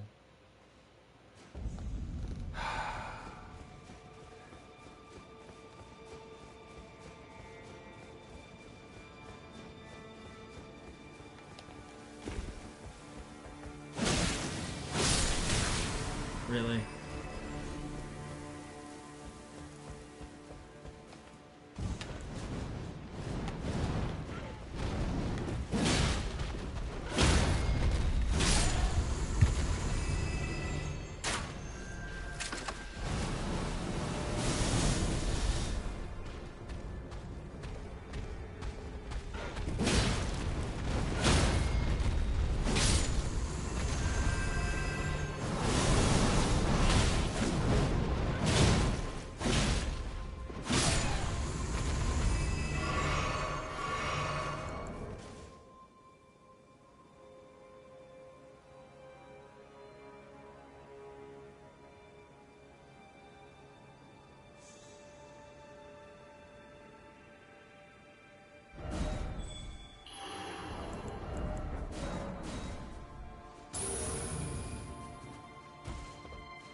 I messed that up so poorly.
That is a huge item they drop. Holy crap.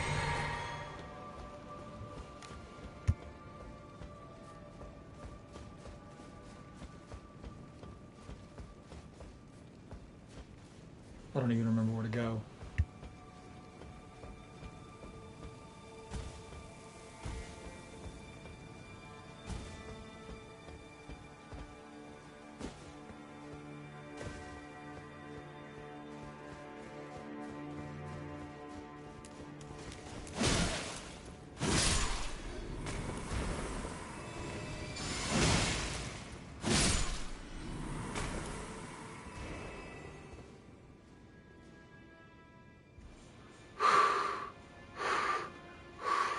I don't want to do this, man. I don't want to go in there.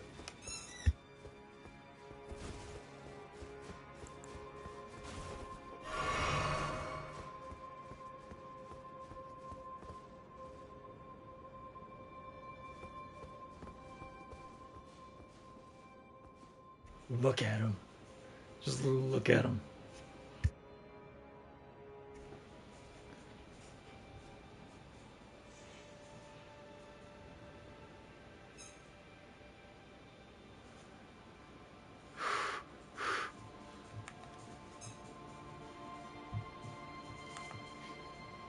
Okay.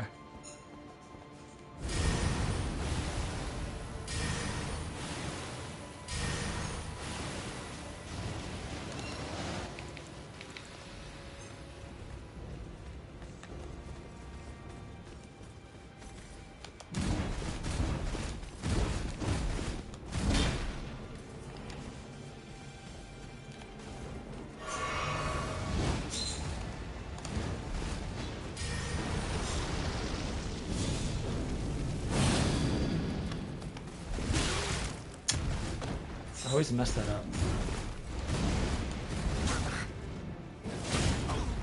That was cool.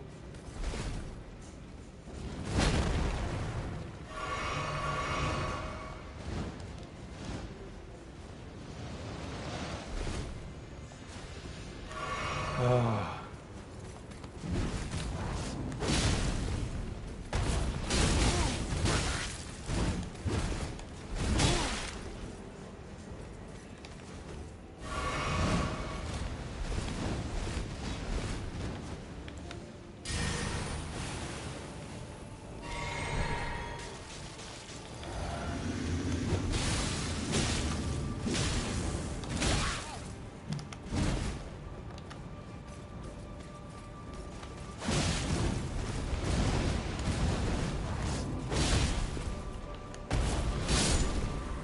Ooh. Ooh, got a cool weapon out of it too.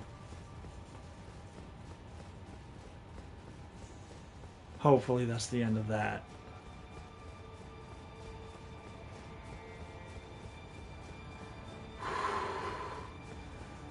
Ooh, my heart's racing. Please let there be a sight of grace. Thank fuck.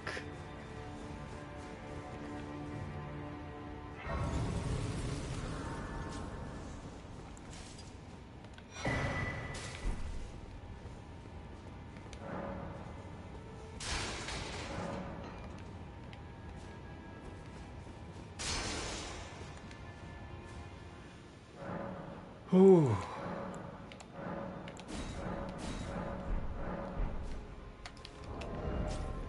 We got a fancy new weapon off that guy. I'm gonna take a look at it.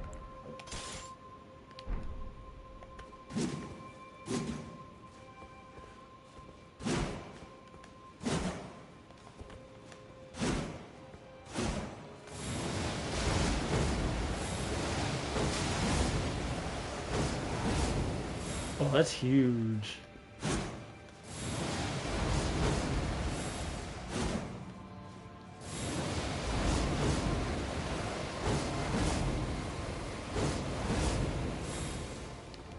I bet that comes with a lot of poise too.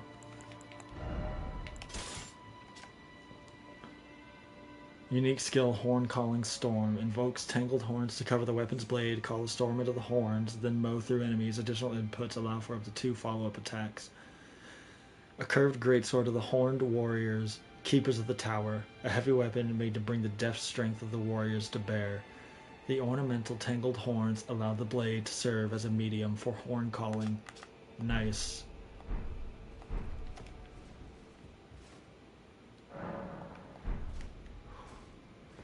So, did we reach the top of the tower? There's no way. I think we did. Holy crap. There's no way there's not more.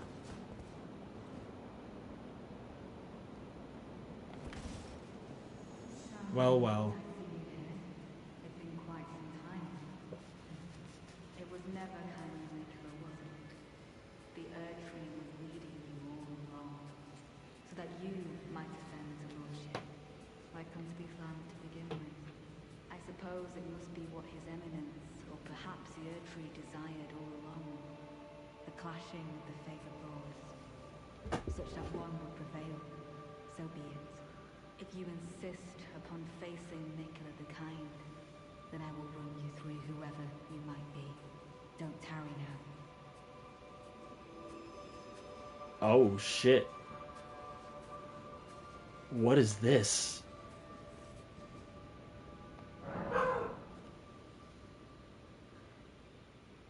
Summon Thalia. This cooperator will not arrive until the time is right. Summon Sanguine Noble Natan. This cooperator will not arrive until the time is right. Be summoned to challenge Needle Knight Lita and her allies. Wow.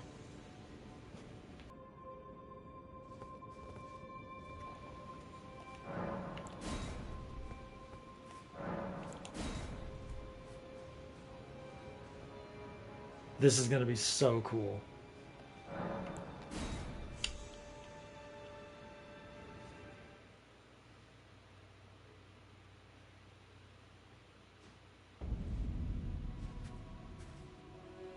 Don't you dare approach Nicola the Kind. Needle Knight's Leader, Dryleaf Dane, and our allies will never allow this. Redmane Freya summoned as an adversary. I could not hope for a worthier foe. This is our moment. Let's make it something to remember.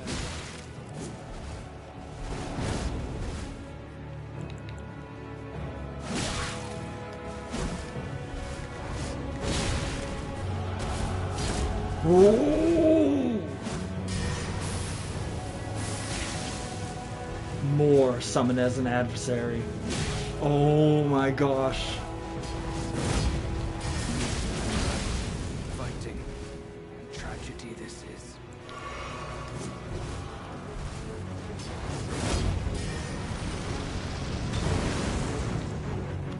I never could have imagined it.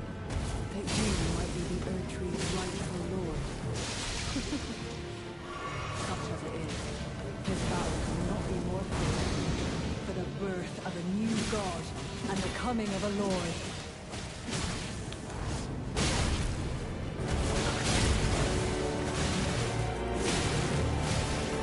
I offer this fight to Nicola the Kind and later.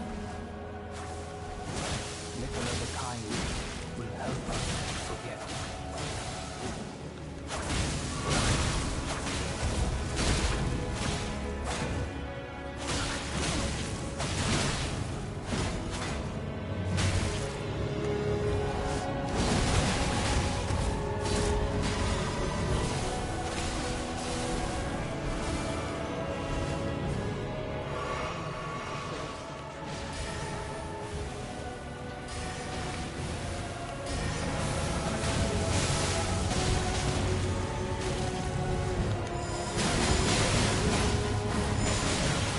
Ooh.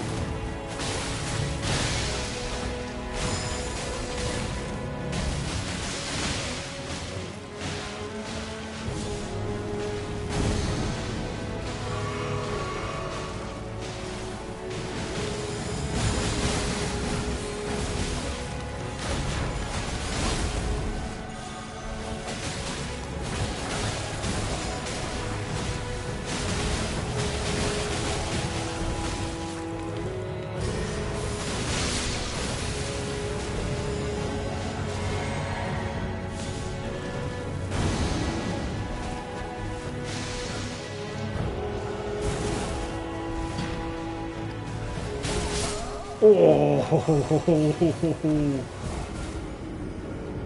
yo, this is sick.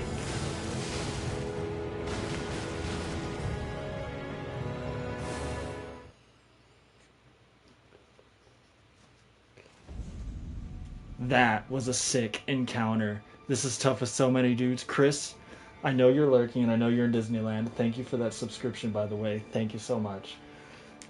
The thing about this is that your decisions throughout the DLC, I believe, actually, it might not even be your decisions, it might be predetermined, but what ends up happening is all of the people that came together following Mikola that are still alive, this is the final stand. You have those who stand true to Mikola, who stand by Mikola's side, against those who had their doubts, sown into them. I don't remember this guy. I have no idea who this person is, and I wonder if I got him because I killed because I helped Lita kill Ansbach. I bet you if I still had Ansbach, this guy would not be here. But then Lita wouldn't be here either. So I wonder who I would face. Ooh, that's really interesting. So yeah, all of the characters that we have met throughout our adventures in the DLC, this is the final stand between those who lost their faith in Mikola and those who still stand true.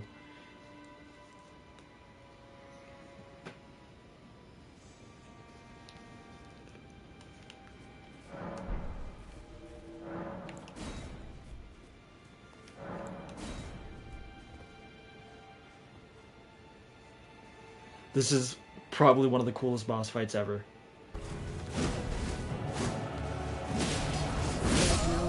Oh, and you are not worthy. That does so much damage. That's half my health. I thought I would be able to survive another hit. That's why I kept going for it.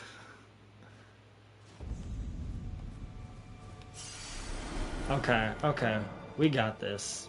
I never could have imagined that you might be the Erdtree's rightful lord. Oh, never mind.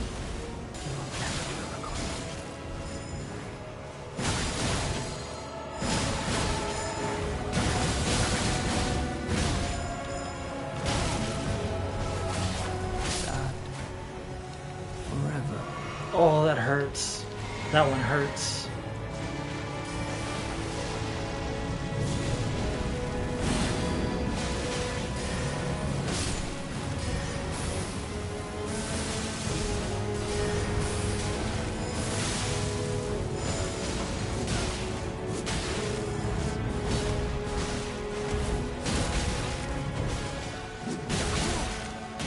Whoa.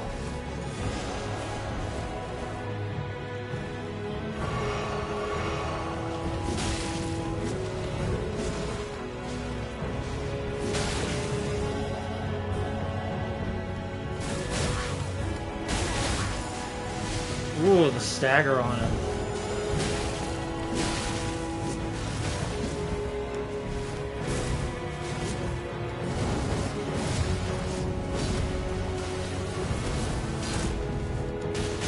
I have no stamina.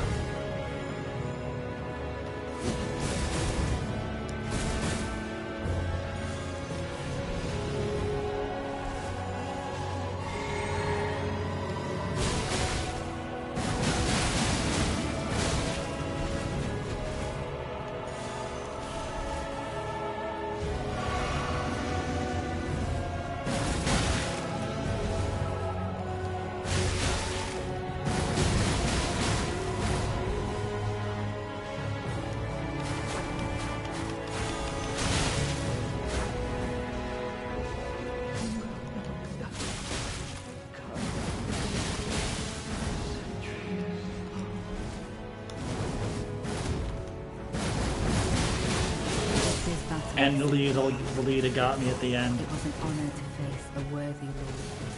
Now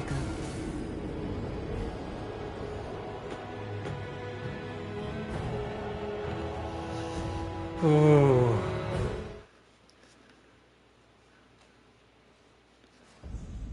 Before we continue, I'm very curious.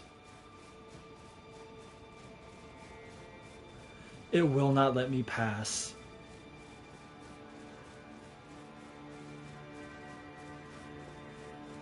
These guys are fucking strong.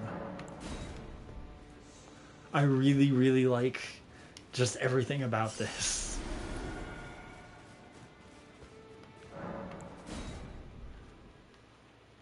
Dryleaf Dane needs to go early. He's too quick. He's too strong. The other guy's too tanky.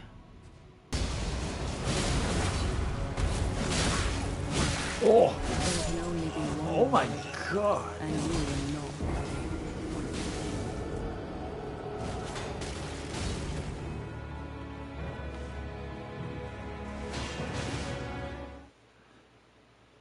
Her range is wild, dude.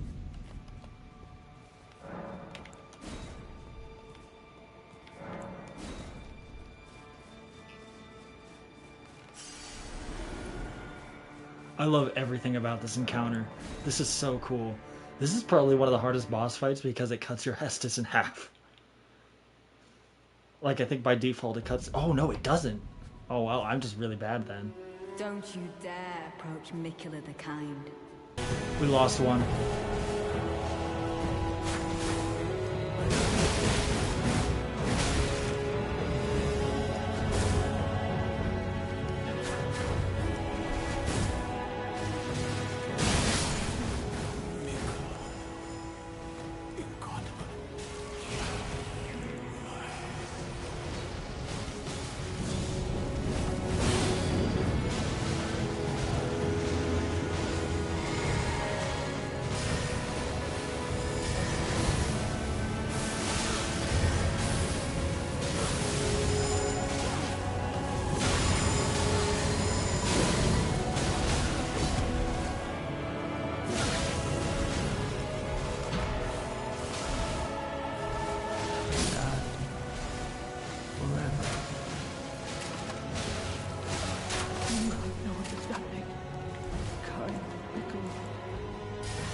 Dead.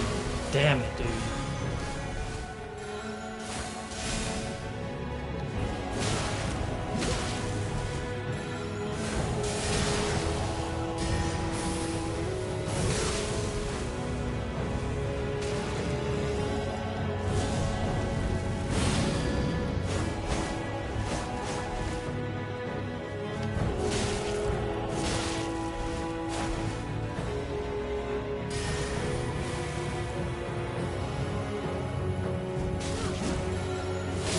Oh.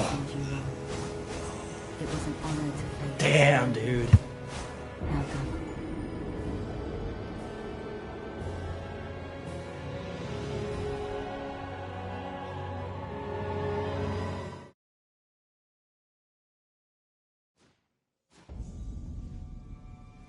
This fight is so intense.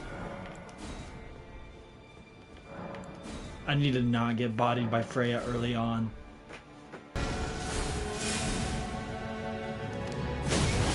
Damn. It was an honor to face the worthy.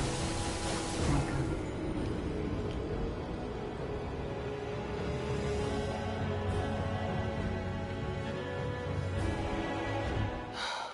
I didn't even realize we lost 2 in that fight.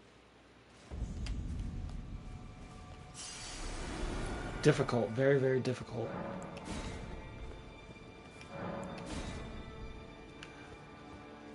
I could cheese this super easy, but I'm trying to be immersive about it because I also need to make my spells last too.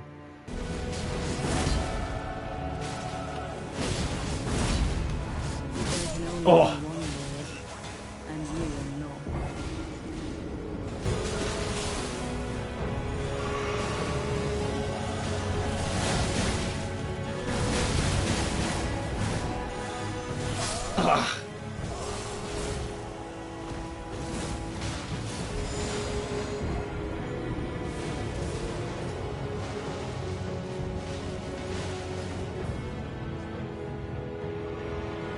He took quite a beating before he popped his Estus.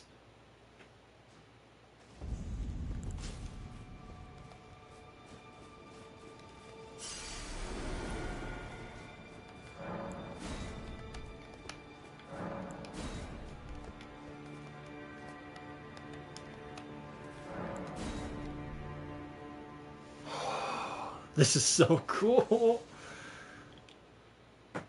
Oh, but man, it's the challenge lies in the damage. They all do a significant amount of damage. Don't you dare approach Mikula the Kind. I'm sorry for speaking to you as a compatriot. Take me. And you said before the withered arm.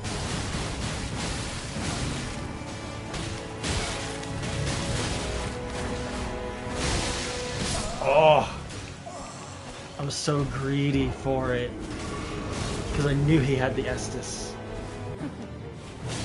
Such as it is, this battle could not be more fitting.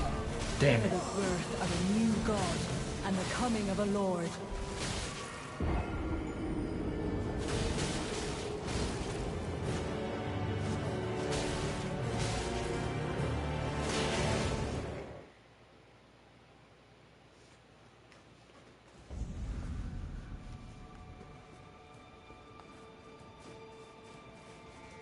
Damn it, damn it, damn it.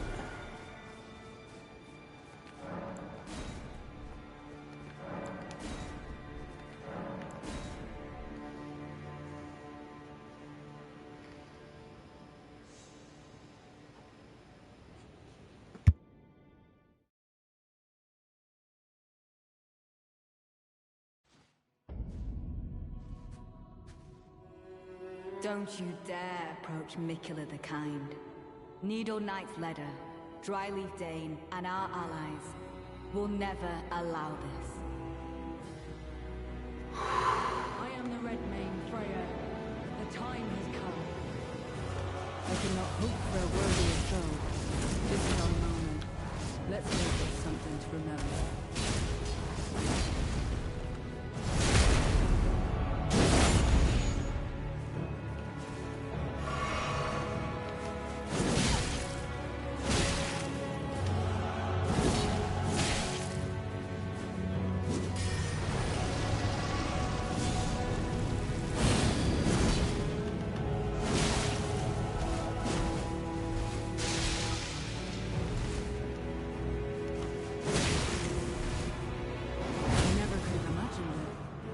You might be the Erdtree's rightful lord. Such as it is, this battle could not be more fitting for the birth of a new god, and you were fine. Truly, the glory And I, fighting, tragedy.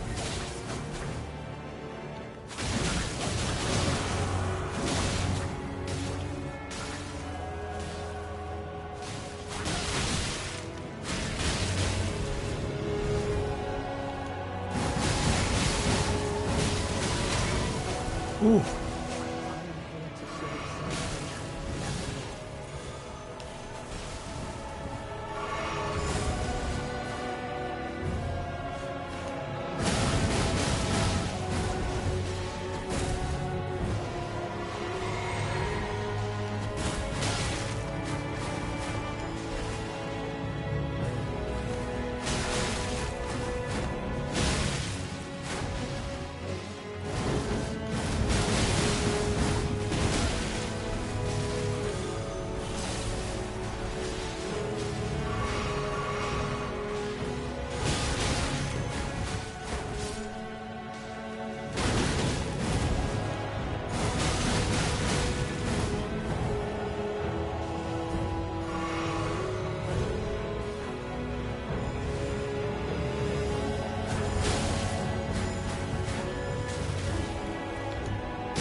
Got him.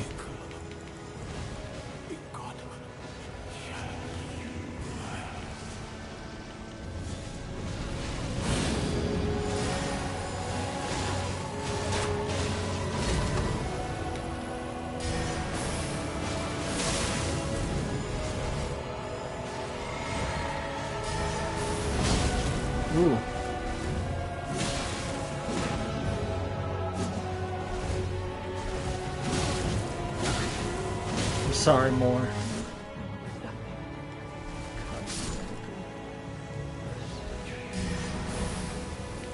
Die forever.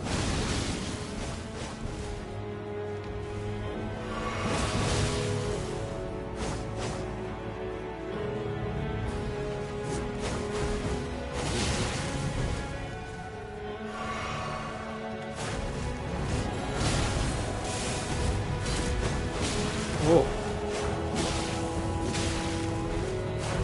I just need to get her to heal.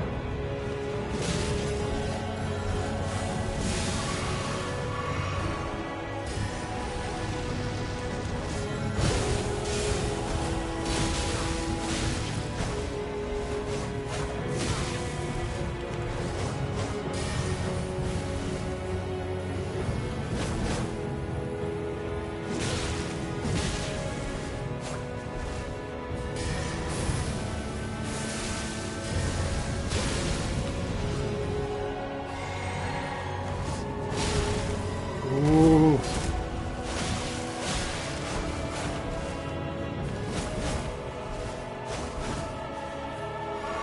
I'm dead right there.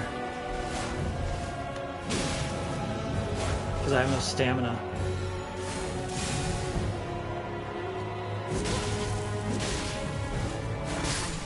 Oh. Make the world complex.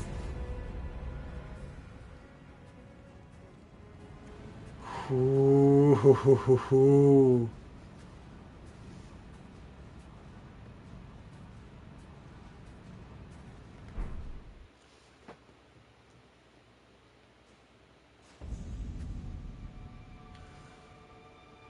Oh, I don't want to look at that, dude.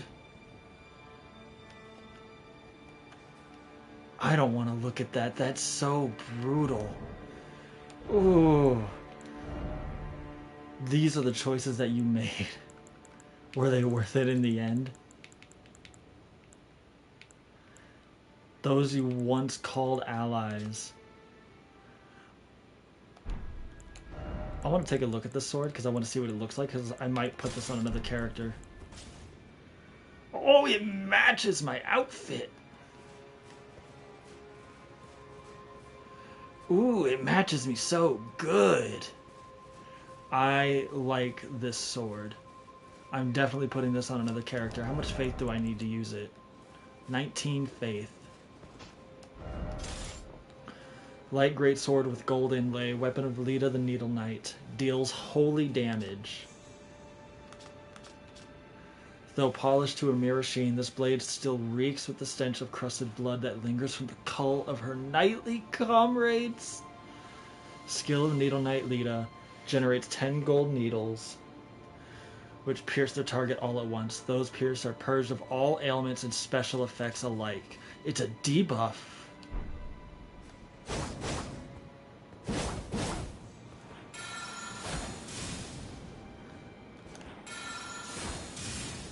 And it's always where you first aim. God, I don't want to go into this room, dude. This room is so brutal.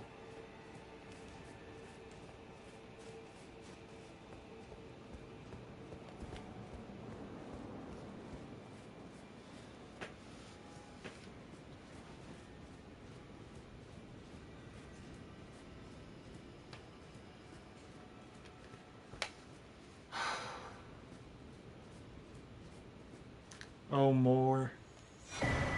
I'm so sorry.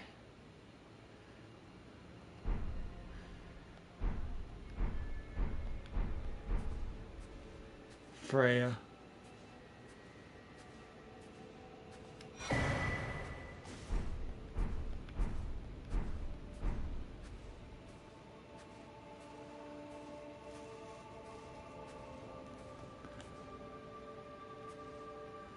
And Dane.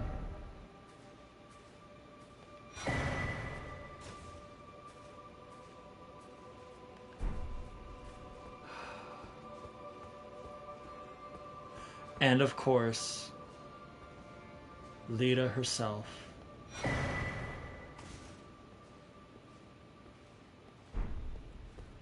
I hope there's a side of grace because I don't want to walk through that room every single time I reach the boss. I die to the boss.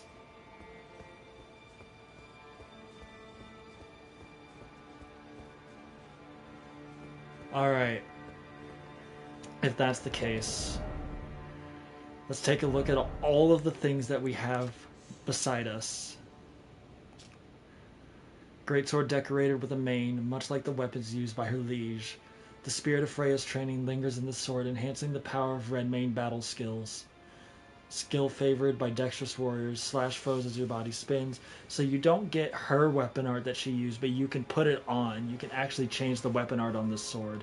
That's pretty fucking cool.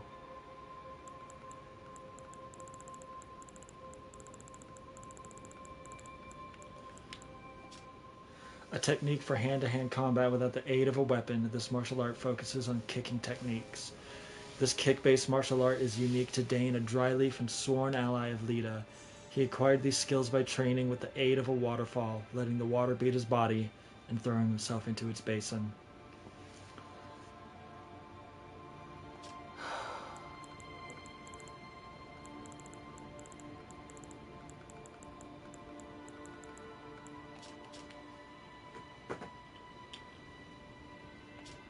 Great shield made of the unusual metal known as verdigris.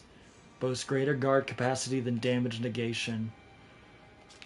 Does it have the highest guard boost? Oh, for some reason I don't have the fucking...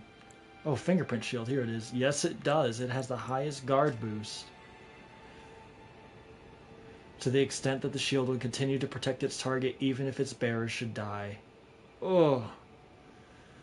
Morris charge. Ready the shield with both hands, then charge forth while maintaining guard, ending in a shove imbued with Vitigris magic. Knocks back nearby enemies but does not cause significant harm. Hold to extend the length of the charge. A large testament to Moore as a character, this one shield, and I bet we're going to see it in the description of his armor, of how truly passive he was. He did not want violence.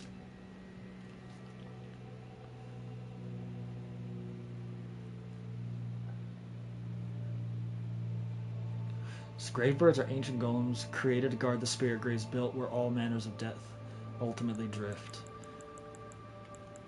Freya's helm, golden helm of Redmane Freya, member of General Radahn's most distinguished knights. A hideous scarlet wound was once hewn into the center of her face. Later, Mikola gently put his lips to it, and the unfading scar became the compass that Freya would thereafter follow.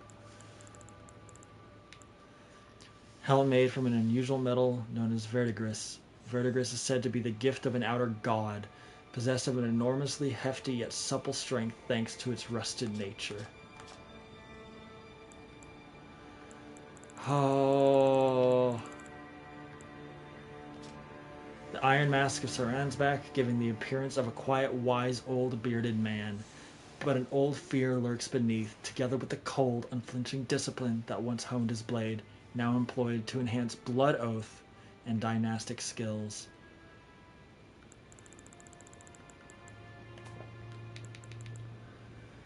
Chest armor of Needle Knight Lita slightly strengthens attacks following a dodge roll or backstep as well as dash attacks. Ooh, running attacks. That's super cool.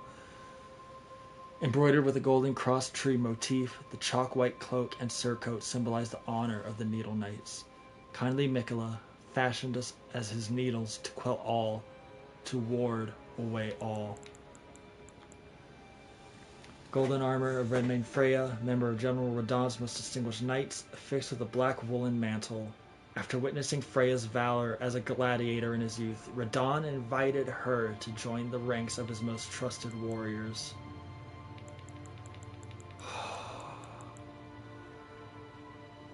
The embroidered crest of the Pureblood Knights has now all but faded away. Slightly enhances blood oath and dynastic skills.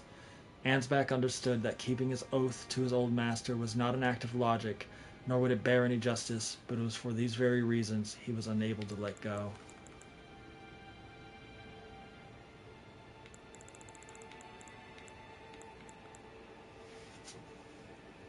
Chest armor made from verdigris, said to be the gift from an outer god. Let's see. Then there's that. I think they're all the same. Oh, wow. It would hurt my poise.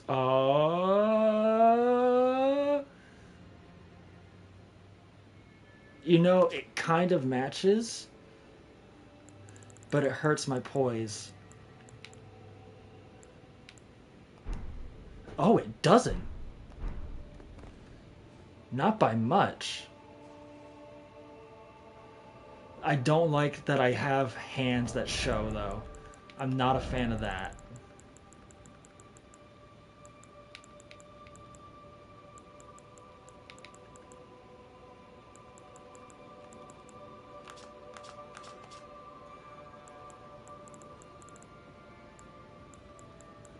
Where are my gloves? It's funny, out of everything we've seen in the DLC, the only thing I've decided to stick with in terms of changing my equipment is this one weapon. Like, those gloves work perfectly, but I don't like that it shows my bare hands. It doesn't feel right for the character. The only thing I could ever think of changing is like a talisman, because there is 2 talismans that I actually want to change. And I don't know how, like, what to replace them with at the end of the day.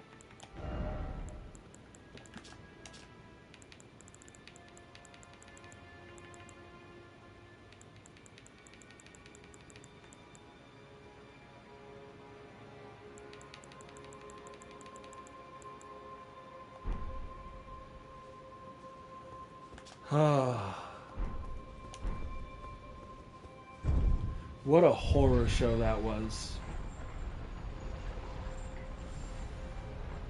That was so heartbreaking. Oh my golly. I wonder how things change. I wonder how that encounter changes based on different decisions that you make. Oh, there it is. There it is, right there. I guess I have to keep the tongue on. If I get invaded, I'll run to the boss fog, but we're gonna take our time. Well, this is it. We've done it all. We've seen it all. And what sucks is that there are decisions that we have to make that make us come back. That make us come back to the DLC to make different decisions that probably garner us different results.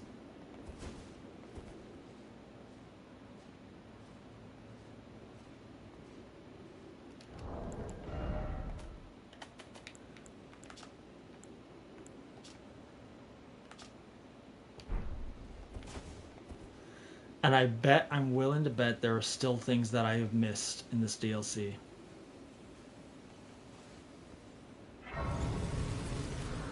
Now here's the sad part. I'm not going to talk much about it. I'm not going to give my thoughts. I did tease that I have thoughts earlier based off of something Freya said just before we came here. I'm not going to say much. I'm not going to talk about it much until after our very first inevitable death. But here's the thing. I do know what lies beyond this gate. I have a very, very solid hunch at what lies behind this gate. The DLC at this point in time of the playthrough, since this is going to went up on YouTube, has been out for at least a year, maybe a year and a half.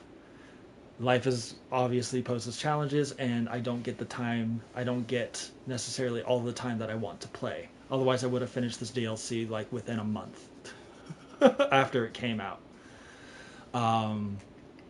That being said, I know what's going to happen next. I have a very good, strong hunch at what lies beyond that fog. I'm going to maintain my silence until our first inevitable death. I'm likely going to mute myself as much as I want to get the reaction. I'm going to hold on to that reaction as best as I can. I'm going to edge you all. I'm going to edge the audience along with me. The only reason why I know is because you just can't, after when something like this has been out for as long as it has, even after like the first 3 months, the spoilers started coming in, and I'd see clips on Twitter and TikTok and all that stuff, and I don't even need to like literally the second the video plays, I already see everything. I already know what's there because that's how people make their videos. It was impossible to avoid this one large spoiler for the DLC. But I am so thankful and so glad that for the most part, this entire experience not only has been unspoiled, but also untainted.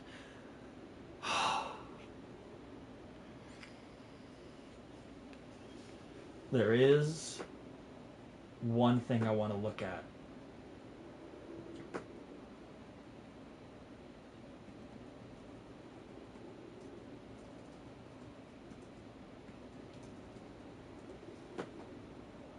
There is one thing I want to look at. Tough titty, okay. Because I have a very strong idea, I have a very strong feeling that I am missing stuff.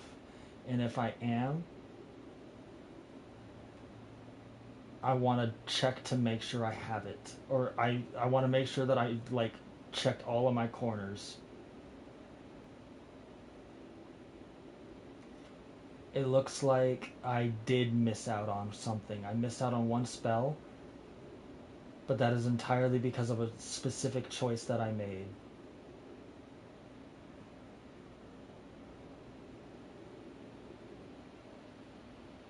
Which is sad because it's the spell that I wanted from a character.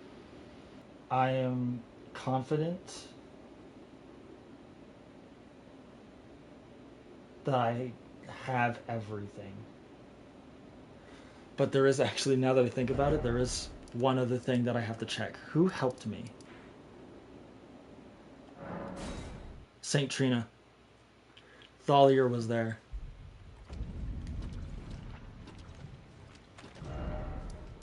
I see no one on the map anymore.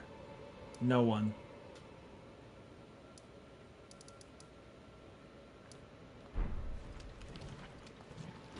I have to just double check on one thing. Because if I miss out on that spell, I'm going to be very, very sad.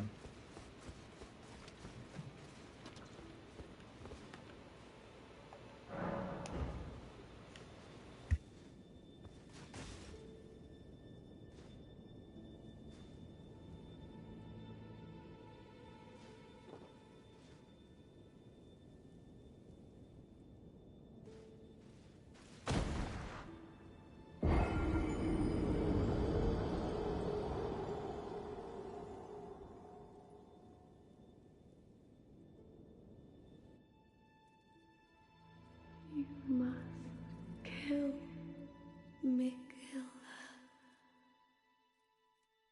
Grant him forgiveness.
One last final thing to check.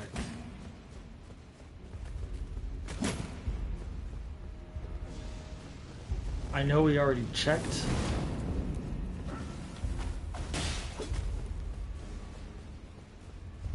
Yep, nothing.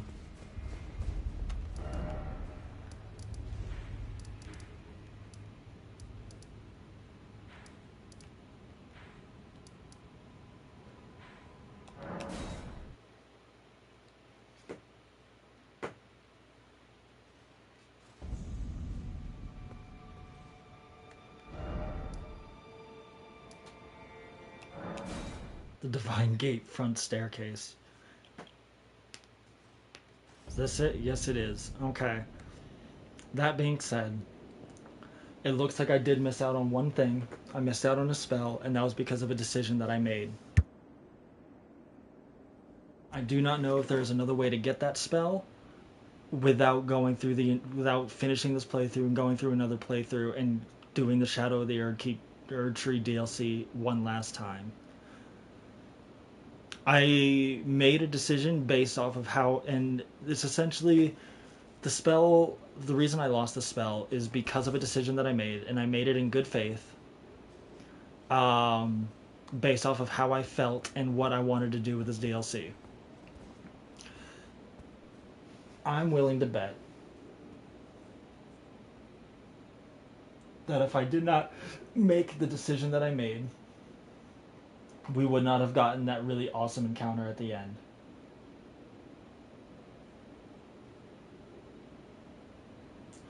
Whew.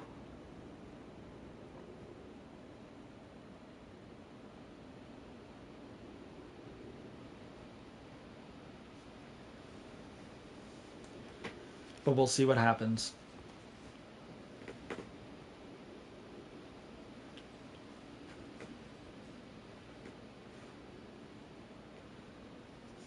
But yeah, I made my decision in good faith. Sorry, my brain, I was double checking something. I made my decision in good faith based off of how I felt and what I wanted, and I get a feeling that if I didn't make the decision that I made, we would not have had that really awesome encounter. If I lost the spell, it's fine. I'll live. I mean, the spells that I have been doing me well so far. It would just be nice to have like that one little extra in my arsenal. Um, the spell is a spell that was used that I've seen at least twice through this playthrough in PvP, as people have used it on me. Um, Alucard from the Abyss the other day was one of those people that we fought that used that spell, and I saw it and I thought, that's a spell that I want. I've seen it once before him, and I knew that it was a spell that I want because I was like, oh my god, they have another blood incantation. I want it. But as it is, it looks like we missed out on it, and I'm okay with that. I can live with it. I mean, I will literally not say no to another excuse to play through not just Elden Ring, but this whole shebang all over again in whatever casual time I have. That being said, everything else stands. I know what's going to be beyond this fog.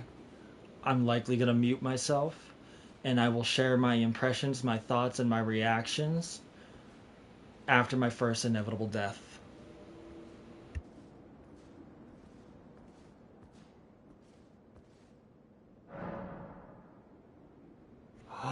You can summon Thalia for this fight? I don't want to.